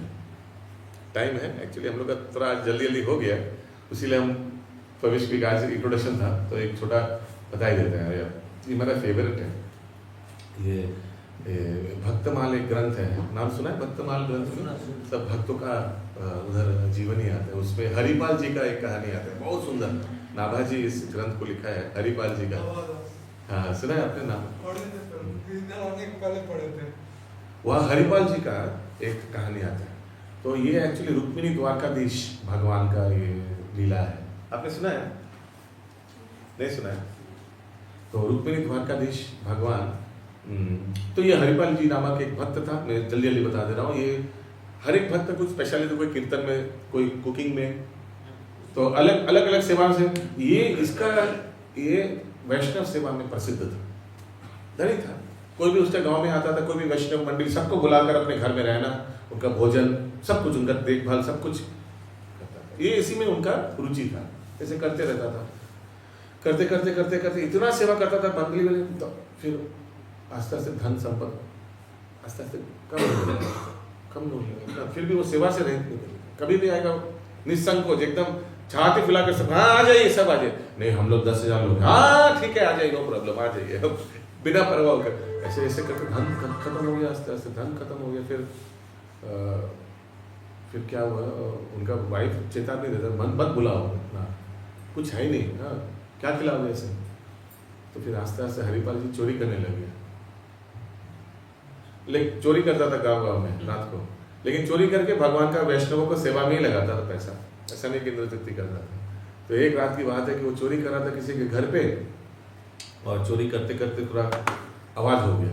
तो घर के जो बेटी थी वो जग गई, जग और पापा पापा पापा पापा उनको लग रहा है घर में चोर है। हाँ, तो वो पापा बोल रहे अरे हमारे गांव में तो कोई चोर है ही नहीं, वो हरिपाल जी होगा, करने दे चोरी उसको, ऐसे भी वो तो चोरी करके वैष्णव का सेवा ही करेगा। ऐसा उन्होंने बोला। और हरिपाल जी सुन लिया, ये बात सुन लिया तो उनको बहुत बुरा लगा, अरे मैं तो वैष्णव के घर में चोरी कर रहा हूँ, ठीक ठीक। तो उसके बाद से वो अवैष्णव के घर में चोरी करने लग गया। ठीक है, तो ऐसा कुछ दिन चल रहा था। तो और ये सब भगवान ऊपर से, द्वारकाधीश भगवान ऊपर से देखता था, हरिपाल जी देखो कितना सुंदर मेरा वैष्णव मंडली को, अभी क्या करेगा देखते हैं, ये 2 से 10, हाँ अरे अभी भी हिम्मत से बुला लिया अपने घर पे, अभी क्या करेंगे। ऐसे ऐसे भगवान ऊपर से, जैसे फेसबुक में फॉलो करते ना, वैसे भगवान भी ऊपर से फॉलो कर रहा था। हाँ भगवान भी फॉलो कर रहा था। एक भगवान को ये अच्छा लगता है कि भक्त लोग के जीवन में क्या कर रहा है, भक्त लोग क्या कर रहे हैं वो देखने का, जो भी है। तो ऐसा हो रहा था। अभी ऐसे करते अचानक क्या हुआ, एक बहुत बड़ा वैष्णव मंडली उस गांव से जा रहा था, और हरिपाल जी आदत से मजबूत भाग के किया, आइए आइए वैष्णव है, दंडो वांछा कल्पतरु, आइए सब आइए मेरे घर पे आइए, थोड़ा विश्राम करके जाए, आप लोग तीर्थ यात्रा करके जा रहे हैं, कितना दूर जाएंगे आप लोग। हाँ सबको बुला लिया अपने घर पे, बुला लिया और जाकर बोला तू जल्दी कुछ बना के सबको भोजन खिला। भाई बोले सुनिए अंदर आइए। आप ऐसे बोल रहे हैं, घर में फूटी दाना नहीं, कुछ नहीं, फूटी कोरी कुछ नहीं है, कुछ नहीं है। बोले तो पड़ोसी से मांग। बोले पड़ोसी जाने से दरवाजा बंद कर देता है। बोले तो फिर तो आंख में आंसू आ गया उसका, हरिपाल जी के, जब सबको बुला लिया, अभी क्या होगा, वैष्णव का सेवा नहीं कर पाएंगे, अपराध लगेगा। और अपराध तो दूर की बात, वो अपराध का परवाह नहीं, लेकिन इन लोग थके हुए, इन लोग को सेवा तो करना उचित हो रहता है, हम लोग का गाँव से जा रहे हैं। एकदम आंख में आंसू आ गए, क्या करेगा समझ नहीं आ रहा है। और भगवान द्वारकाधीश ऊपर से देख रहा है। तो अभी लगा, भगवान को लगा कि अभी अगर हम कुछ नहीं करेंगे तो नहीं होगा, अभी कुछ करना ही पड़ेगा। मैंने अभी वो गला पानी यहाँ तक आ गया, समझ रहे हैं आप, अभी I have to go and have to do something. तो भगवान ने क्या किया, अपने आप को सेठ जी जैसे श्रृंगार करने लग गया। जितना गहना था गहना वहना हाथ में बाला पहनने लग गया। सेठ जी जैसे एक मुकुट एक टोपी पहना, सेठ लोग कुछ माला वाला पहन के मोती का माला, ये माला वो माला पहना, हाथ में ये हर एक अंगुल में 2-4 अंगूठी पहना, एकदम पूरा सेठ जी जैसा लग रहा था भगवान ने। भगवान द्वारकाधीश, ये सत्य घटना है, ये भक्तमान से है, हरिपाल जी का जीवनी से। रुक्मिणी देवी देख रहा कि क्या है, भगवान को इतना श्रृंगार करते हुए तो कभी देखा नहीं। रुक्मिणी देवी सोच रहे, तो बोल रहे हे प्रभु आप कहाँ जा रहे हैं? तो बोल रहा है अभी क्या हिंदी में बोलते हैं ना, रोकने जाने वाले को रोकना नहीं, बोलने वाले को टोकना नहीं, ऐसे कुछ है ना। तेरे को जाना है तो तू भी मेरे साथ चल। तो रुक्मिणी देवी सोचे कि बहुत कोई इंपॉर्टेंट जगह में जा रहे हैं हम लोग। तो रुक्मिणी देवी भी श्रृंगार करने लगे, वो भी जितना गहना वहना पहनने लगे, अंगूठी भाला चूड़ी नेकलेस सब कुछ जितना जितना था पहना, जितना शादी में मायके से आया था वो भी पहनने लगे, पूरा एकदम श्रृंगार, क्योंकि कभी भगवान को भी नहीं देखा इतना श्रृंगार। तो कम से कम उनका श्रृंगार तो भगवान से ज्यादा होना चाहिए ना, स्त्रियों का पुरुषों से ज्यादा श्रृंगार होना चाहिए ना। तो एकदम वो भी सेठ सेठानी जैसे लग रहा था दोनों। जल्दी चल क्यों, अभी तो समझ में आ गया ना, वहां तो बहुत क्रिटिकल सिचुएशन हो गया, नीचे एकदम लास्ट सिचुएशन था। तो यहाँ हरिपाल जी सोच रहे क्या करें, आंख में आंसू हो गए कुछ।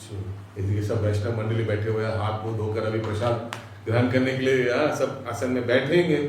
उसी समय दरवाजे पे नॉक आया। तो हरिपाल जी दरवाजा खोल के देख रहे एक सेठ सेठानी तो दूर की बात, पूरा गहना ही कोई दो गहना खड़ा हुआ है ऐसे कुछ ऐसे लग रहा है। तो बोले हाँ बोलिए। बोले तुम ही हरिपाल जी हो? बोला हाँ। मैं इस गांव से फलाना गांव जा रहा था, मुझे जंगल का रास्ता मालूम नहीं है। गांव वाले से पूछा तो बोला हरिपाल जी को मालूम है, क्या आप मेरे मदद कर सकते हो, मुझे फलाना गांव का रास्ता दिखा सकते हो? बोला हाँ कर सकते हैं। बोले तो आइए। बोले उसके लिए टका लगेगा, उसके लिए पैसा लगेगा? बोला हाँ देंगे। तो देने के लिए आया एक्चुअली भगवान। तो भगवान ने एक मोती का हार, बोला ये ले लो। हरिपाल जी तुरंत उस हार लेकर किचन में गया, रसोई घर जाकर अपना बीवी को दिया, पत्नी को देकर बोला तू अभी इसको बेचकर वैष्णव सेवा कर, वैष्णव भोजन करा, अच्छा से करा। बहुत मालदार पार्टी हाथ में लगा हुआ है, मैं अभी आता हूँ, ऐसे बोला। तो हरिपाल जी सोच रहे कि आज अगर कुछ तो जाते वक्त हरिपाल जी ने रसोई से एक छुरी ले ली, छुरी डैगर, ये आपने सुना है क्या? छुरी ले लिया, ऐसा कुछ है ब्रह्मांड में जो नहीं सुना है आपने। तो छुरी ले लिया पॉकेट में, ठीक है, और छुरी लेके निकल पड़े। हरिपाल सिंह सोचा आज अगर लूट लिया तो और कभी लूटने का दरकार नहीं होगा, इतना धन आएगा। तो जो भी हो जंगल में घुसा।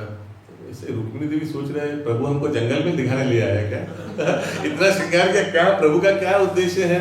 अभी बोलने से भी पूछने से भी गुस्सा हो जा रहा है, बोलने वाले को क्या रोकने वाले को टोकना है, ऐसा बोल रहे हैं। रुक्मिणी देवी सोचने पड़ गया क्या चल रहा है इधर।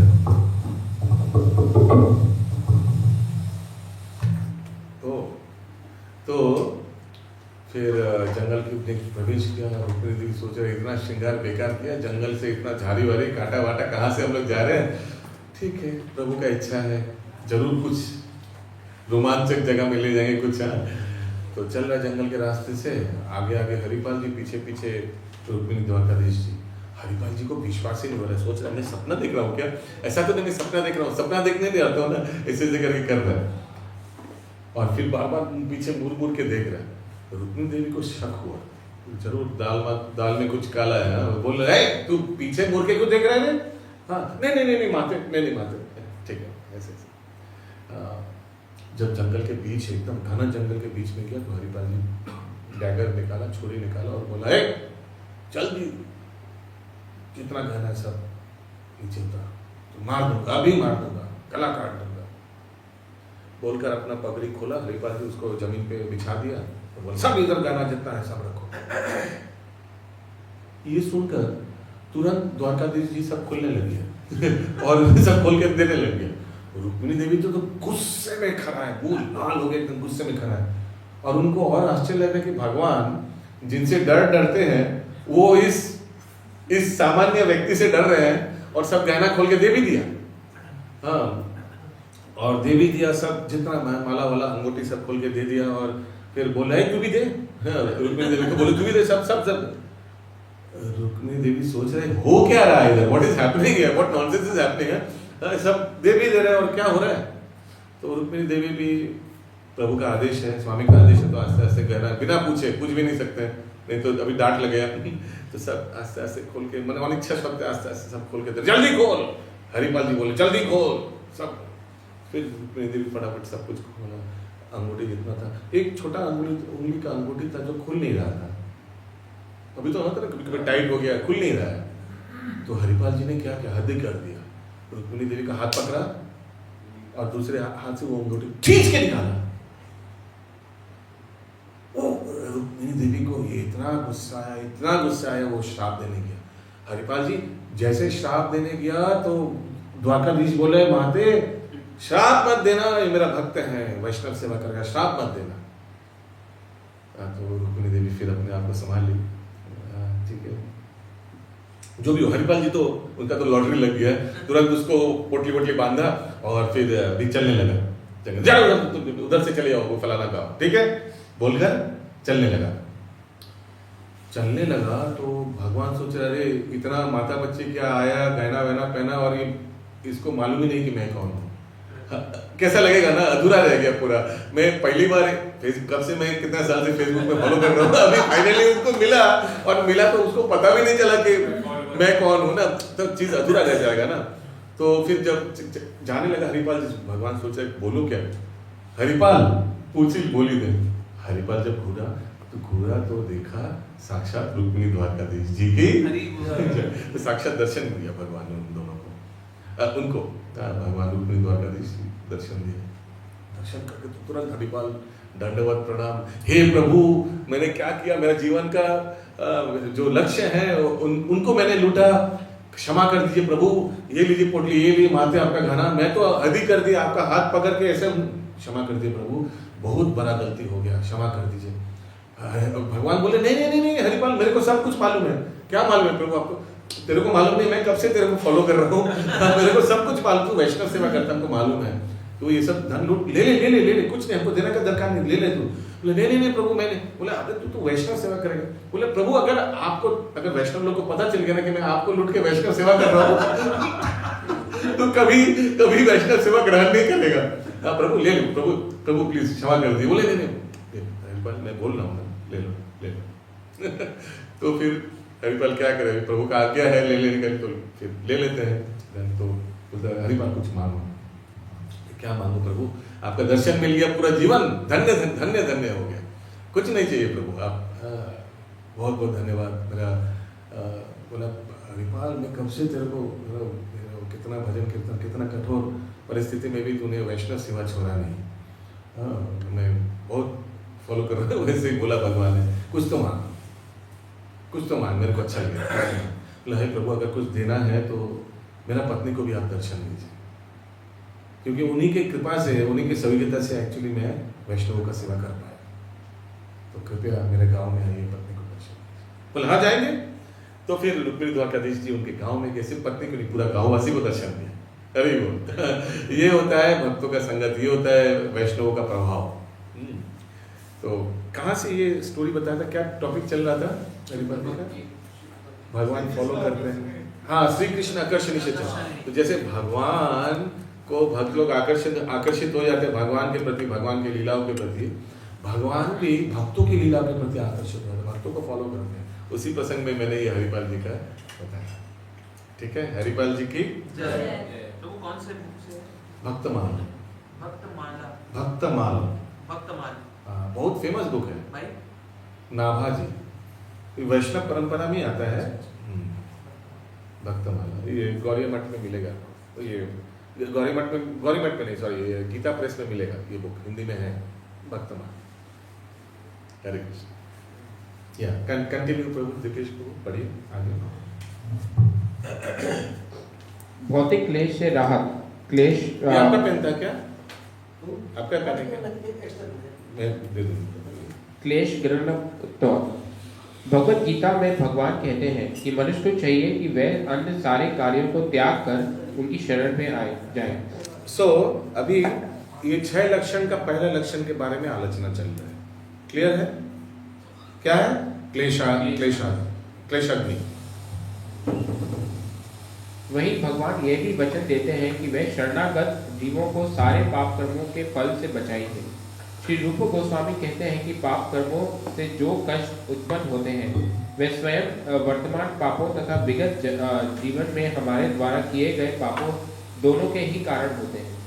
सामान्यतः जीव अज्ञान अविद्या के कारण पाप कर्म करता है, किंतु पाप कर्मों के फल से बचने के लिए अज्ञान कोई बहाना नहीं हो सकता। पाप कर्म दो प्रकार के होते हैं, वे जो पूर्ण पक्व होते हैं प्रारब्ध, और जो प्रौढ़ नहीं होते अप्रारब्ध। वर्तमान में हम जिन पाप कर्मों के कारण कष्ट भोग रहे हैं वे प्रौढ़ प्रारब्ध कहलाते हैं। वे सब पाप कर्म जो हमारे भीतर संचित हैं और जिनके कारण हमने अभी कष्ट नहीं भोगा है वे अप्रौढ़ अप्रारब्ध माने जाते हैं। समझ में आया? पाप का प्रीवियस पाप कर्म जो अभी तक फलन मुखन नहीं हुआ, तो इसमें एक श्लोक आता है, वो भी नहीं है आप लोग का, ये लिख सकते हैं, फटाफट लिखना पड़ेगा नहीं तो हम बताएंगे नहीं ये सब श्लोक, हालांकि ये सब एक्स्ट्रा चीज है। फटाफट लिखिए, आप फटाफट लिखिए, आप बार बार पूछते रहेंगे इसलिए आप ही से डर है, बाकी लोग फटाफट लिख लेंगे। अप्रारब्ध फलम पापम, एक बार भी पूछिएगा मत, जो सुन लिया वही लिख लीजिए। अप्रारब्ध फलम पापम, पहला लाइन हो गया। सेकंड लाइन, ऊटम बीजन फलम मुखम, ऊटम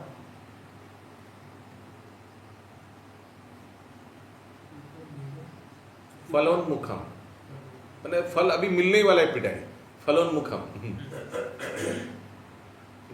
कूटम बीजम फलोन्मुखम, अप्रारब्ध फलम पापम कूटम बीजन फलोन्मुखम, क्रमेणेव प्रलीयेत, क्रमेणेव प्रलीयेत।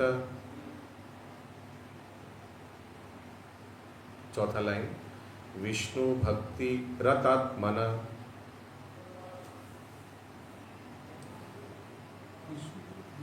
भक्ति रतत मना, ये वही चीज का श्लोक है। तो पाप रहित हो जाते हैं व्यक्ति, भगवान बताते हैं पाप भी दो प्रकार के होते हैं। पाप एक्चुअली क्या क्या, देखिए सोचिए हमने पूर्व जन्म में पाप किया, ठीक है, किसी का चोरी किया, मर्डर किया, वो भी किया, ठीक है, और इस जन्म में भी कर रहे हैं पाप। हाँ, तो जरूरी नहीं है पाप का फल तुरंत मिल जाएगा। सोचिए हमने किसी का ये घड़ी चोरी कर लिया, तो ऐसा नहीं कि अभी हमको हमारा भी थोड़ा 10 रुपए का चोरी किया, 10,000 रुपये अभी निकल जाएगा, ऐसा नहीं है। तो क्या क्या हो सकता है? अप्रारब्ध, प्रारब्ध होता है, अप्रारब्ध भी होता है।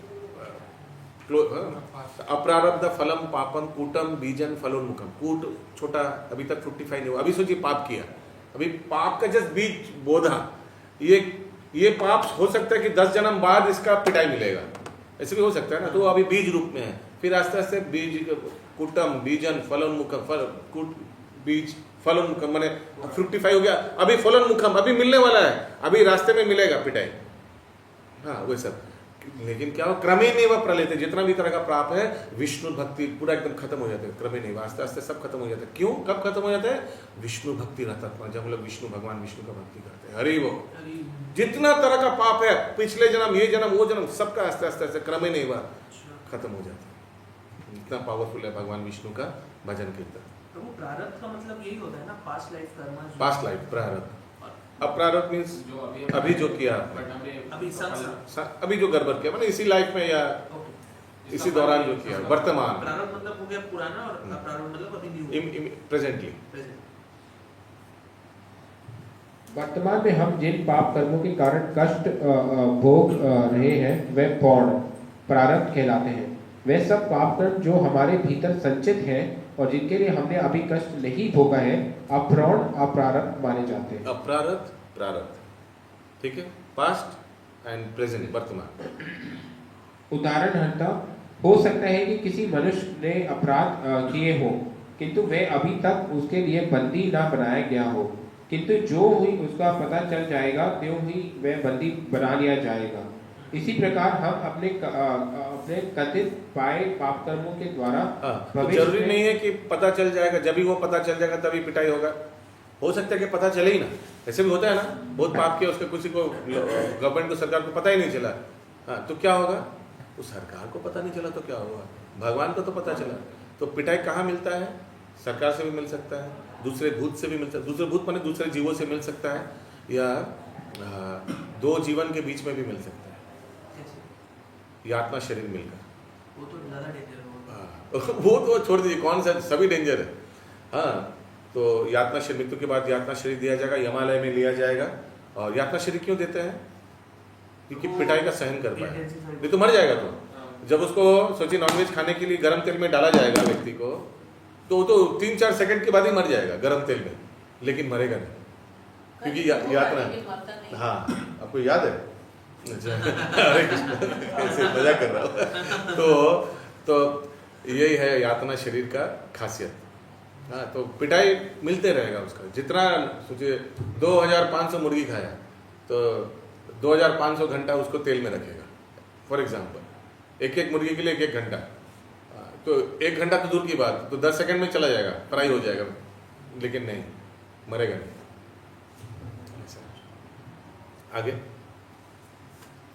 उदाहरण हो सकता है कि किसी मनुष्य ने अपराध किए हो, किंतु वह अभी तक उसके लिए बंदी ना बनाया गया हो, किंतु जो ही उसका पता चल जाएगा त्यों ही वह बंदी बना लिया जाएगा। इसी प्रकार हम अपने कथित पाप कर्मों के द्वारा भविष्य में होने वाले कष्टों की प्रतीक्षा करते रहते हैं, और कुछ ऐसे पाप कर्म हैं जो गौण प्रारब्ध होते हैं, जिसके कारण हम इस समय कष्ट भोगते हैं। इस प्रकार पाप समझ में आ रहा है? सब समझ में आ रहा है? नहीं आ रहा तो पूछेगा। इस प्रकार पाप कर्मों एवं तज्जलित कष्टों की श्रृंखला बन जाती है, और बद्ध जीव इन पापों के कारण जन्म जन्मांतर कष्ट उठाता रहता है। वह अपने वर्तमान जीवन में विगत जीवन के पाप कर्मों के फल के कारण कष्ट भोगता है, और साथ ही वह अगले जीवन के लिए अधिक कष्टों को मोल लेता है। जब कोई किसी जीर्ण रोग से पीड़ित होता है तो वह किसी मुकदमे में फंस जाता है, किसी निम्न कुल में जन्म लेता है, या अशिक्षित रह जाता है, अथवा बदसूरत दिखता है, तो इसे प्रौढ़ पाप कर प्रारब्ध का प्राकट्य जानना चाहिए। समझ में आया? बदसूरत हुआ, अभी तो कुछ किया नहीं, बदसूरत क्यों हुआ? आगे तो बदसूरत होने क्या होगा? फॉल्स ईगो लो रहेगा। It's like a punishment. These are the different kinds of punishment other than hellish planets का पनिशमेंट। यहाँ का पनिशमेंट ऐसे ऐसे प्रकार से आ सकता है। ऐसा नहीं कि हमेशा पिटाई होगा, ऐसे ऐसे कुछ रहित होंगे आप, ऐश्वर्य से रहित, सुंदरता से रहित, धन संपत्ति से रहित, ऐसे। ठीक है, आगे। ऐसे अनेक विगत पाप कर्मों के फल हैं, जिनके कारण हम इस समय कष्ट भोगते हैं, और अपने वर्तमान पाप कर्मों के कारण हम भविष्य में कष्ट भोगेंगे। किंतु इन समस्त पाप कर्मों के फल तुरंत समाप्त हो सकते हैं यदि हम कृष्ण भावना अमृत को ग्रहण कर लें। हरे कृष्णा। उससे क्या होगा? अभी नया कुछ फ्रेश पाप नहीं करेंगे, करेक्ट? अभी और नया मुर्गा नहीं मारेंगे, एक। दूसरा क्या? जो पुराना ऑलरेडी कर चुके हैं वो भी आस्ते आस्ते घटते जाएगा। अभी घटने का भी अर्थ है, पाप कर्म जो ऑलरेडी हो चुका है उस 3 प्रकार से घटता है। एक है भगवान, सोचिए आपने 100 यूनिट पाप आपका बैलेंस है, समझ में आ रहा है माता जी? पुराना 100 यूनिट बैलेंस है। क्या कर सकता है भगवान? रबड़ लेकर पूरा 100 मिटा सकता है। पूरा 100 मिलेगा नहीं, हो सकता है भगवान कर सकता है ना कि कुछ भी नहीं मिलेगा आपको, जाइए, बहुत अच्छा, बढ़िया। भगवान और एक भी चीज़ कर सकता है। 100 है, उसको बोला ठीक है आपको 70 नहीं मिलेगा, 30 मिलेगा प्लीज। तो 70 मोड़ दिया, 30 मिल गया, ठीक है। तो भक्त एनीवेज, भक्त तो ये सोचता है ना कि मैं भक्ति में आ गया, मेरे को और ज़्यादा मिलना चाहिए था, मेरे को कम मिल रहा है। ऐसे यही वाला लॉजिक है कि भगवान कुछ मिटा दिया, या भगवान ऐसे भी कर सकता है कि 100 का 100 ही मिलेगा आपको। हाँ, लेकिन पहले अब भगवान ने आपको एनेस्थीसिया दे देगा। कुछ दिन आगे मैं वो दांत थोड़ा वो क्या बोलते हैं उसको, कटिंग करने गया था। सॉरी, डेंटिस्ट तो है, हरे कृष्णा। तो डॉक्टर ने मुझे एक च्युइंगम खिला दिया था, तो मैंने च्युइंगम चबाया, तो फिर वो एनेस्थीसिया था एक्चुअली, है ना। तो फिर कुछ लगा नहीं, फिर वो कुछ सेंसेशन, कुछ फीलिंग ही नहीं हुआ। वो है भगवान ये भी कर सकता है भक्त लोग को भी। भक्त लोग का टाका लॉस, ये लॉस, यो लॉस, फर्क ही नहीं पड़ा, वो भजन कीर्तन में लगा हुआ था। ऐसा हो सकता है, होता है ना भक्तों का जीवन में। मैंने उदाहरण दिया था ना कि जब वो 2010 या 9 में जो शेयर मार्केट अचानक गिर गया था, कितना लोग बॉम्बे में सुसाइड कर लिए, तो उसी रात को कम से कम बहुत स्टॉक ब्रोकर्स सब हैंग देमसेल्फ। किसी का 10 करोड़, किसी का 50 करोड़ लॉस हुआ, कोई सहन नहीं कर पाएगा इसको।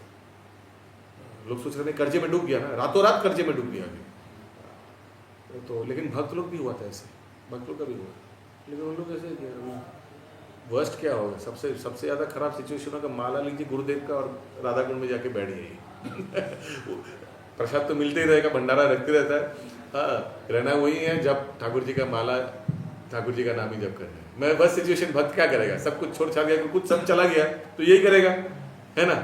हालांकि नहीं जाने से भी ये करना चाहिए, पूरा भगवान का ही आश्रित लेना चाहिए, लेकिन हाँ तो लेकिन जो अभक्त है वो तो सहन नहीं कर पाएगा, उसका तो टाका ही सबसे सब था जीवन में, और हाँ और वही चला गया। ये है वो थर्ड वाला उपाय, एनेस्थीसिया वाला। यस आगे। ऐसे अनेक विगत पाप कर्मों के फल हैं जिनके कारण हम इस समय कष्ट भोगते हैं, और अपने वर्तमान पाप कर्मों के कारण हम भविष्य में कष्ट भोगेंगे। किंतु इन समस्त पाप कर्मों के फल तुरंत समाप्त हो जाते हैं यदि हम कृष्ण भावनामृत को ग्रहण कर लें। विष्णु भक्ति रतत मना। इसके प्रमाण स्वरूप श्रील रूप गोस्वामी श्रीमद् भागवत से 11.14.19 उदाहरण देते हैं। ये श्लोक भगवान कृष्ण द्वारा उद्धव को दिए गए उपदेश से संबंधित है, जिसमें वे कहते हैं, हे उद्धव, मेरी भक्ति उस प्रज्वलित अग्नि के समान है जो इसमें डाले गए असीम ईंधन को जलाकर खाक बना सकती है। तात्पर्य यह है कि जिस प्रकार प्रज्वलित अग्नि किसी भी मात्रा में ईंधन को जलाकर खाक कर सकती है, इसी प्रकार कृष्ण भावनामृत में भगवान की भक्ति सारे पाप कर्मों के ईंधन को जला सकती है। क्या था वो श्लोक नंबर, एक बार देख के लेते हैं, कितना था?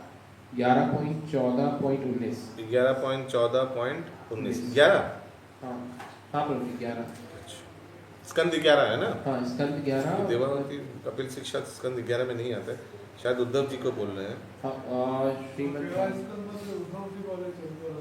SB 11.17.46 खुली नेटवर्क ही नहीं है, मिला किसी को?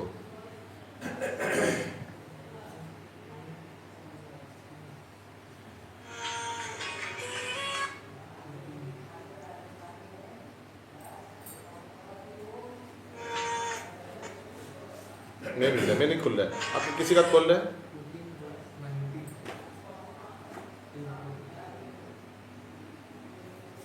नहीं तो वो श्लोक देख लेता है।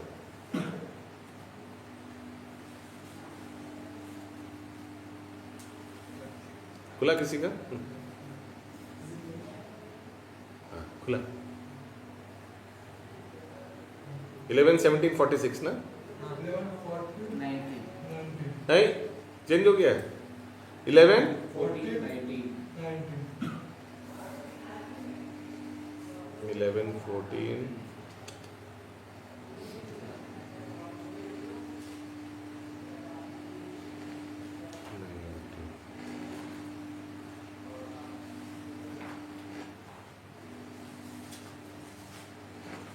पहला पेज खुल रहा है, दूसरा पेज नहीं खुल रहा। ठीक है। यथाग्नि सुसमृत, प्रभु माइक का जरूर कर देना।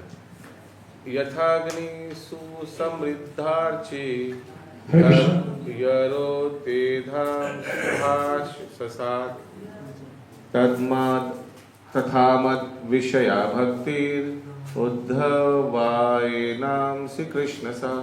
My dear Uddhava, just as a blazing fire turns firewood into ashes, similarly, devotion unto me completely burns to ashes sin committed by my devotees. एकदम माने जड़ से एकदम जला देता है, पुराना नया जो भी है सब पाप खत्म। वेरी नाइस, सब इच्छा खत्म, सब गलत इच्छाएं खत्म। हरि बोल। हाँ, इसका एक्चुअली दूसरा एक श्लोक आता है, तद्गदा मूलहंत्री। ये हमको याद नहीं आ रहा है, ये शायद ये उपदेशामृतम का श्लोक है ना, तद्गदा मूलहंत्री, पूरा माने जड़ से उखाड़ के फेंक देता है भक्ति। कौन सा श्लोक था उपदेशामृतम में? तद्गदा मूलहंत्री, मने है को उपदेशामृतम में।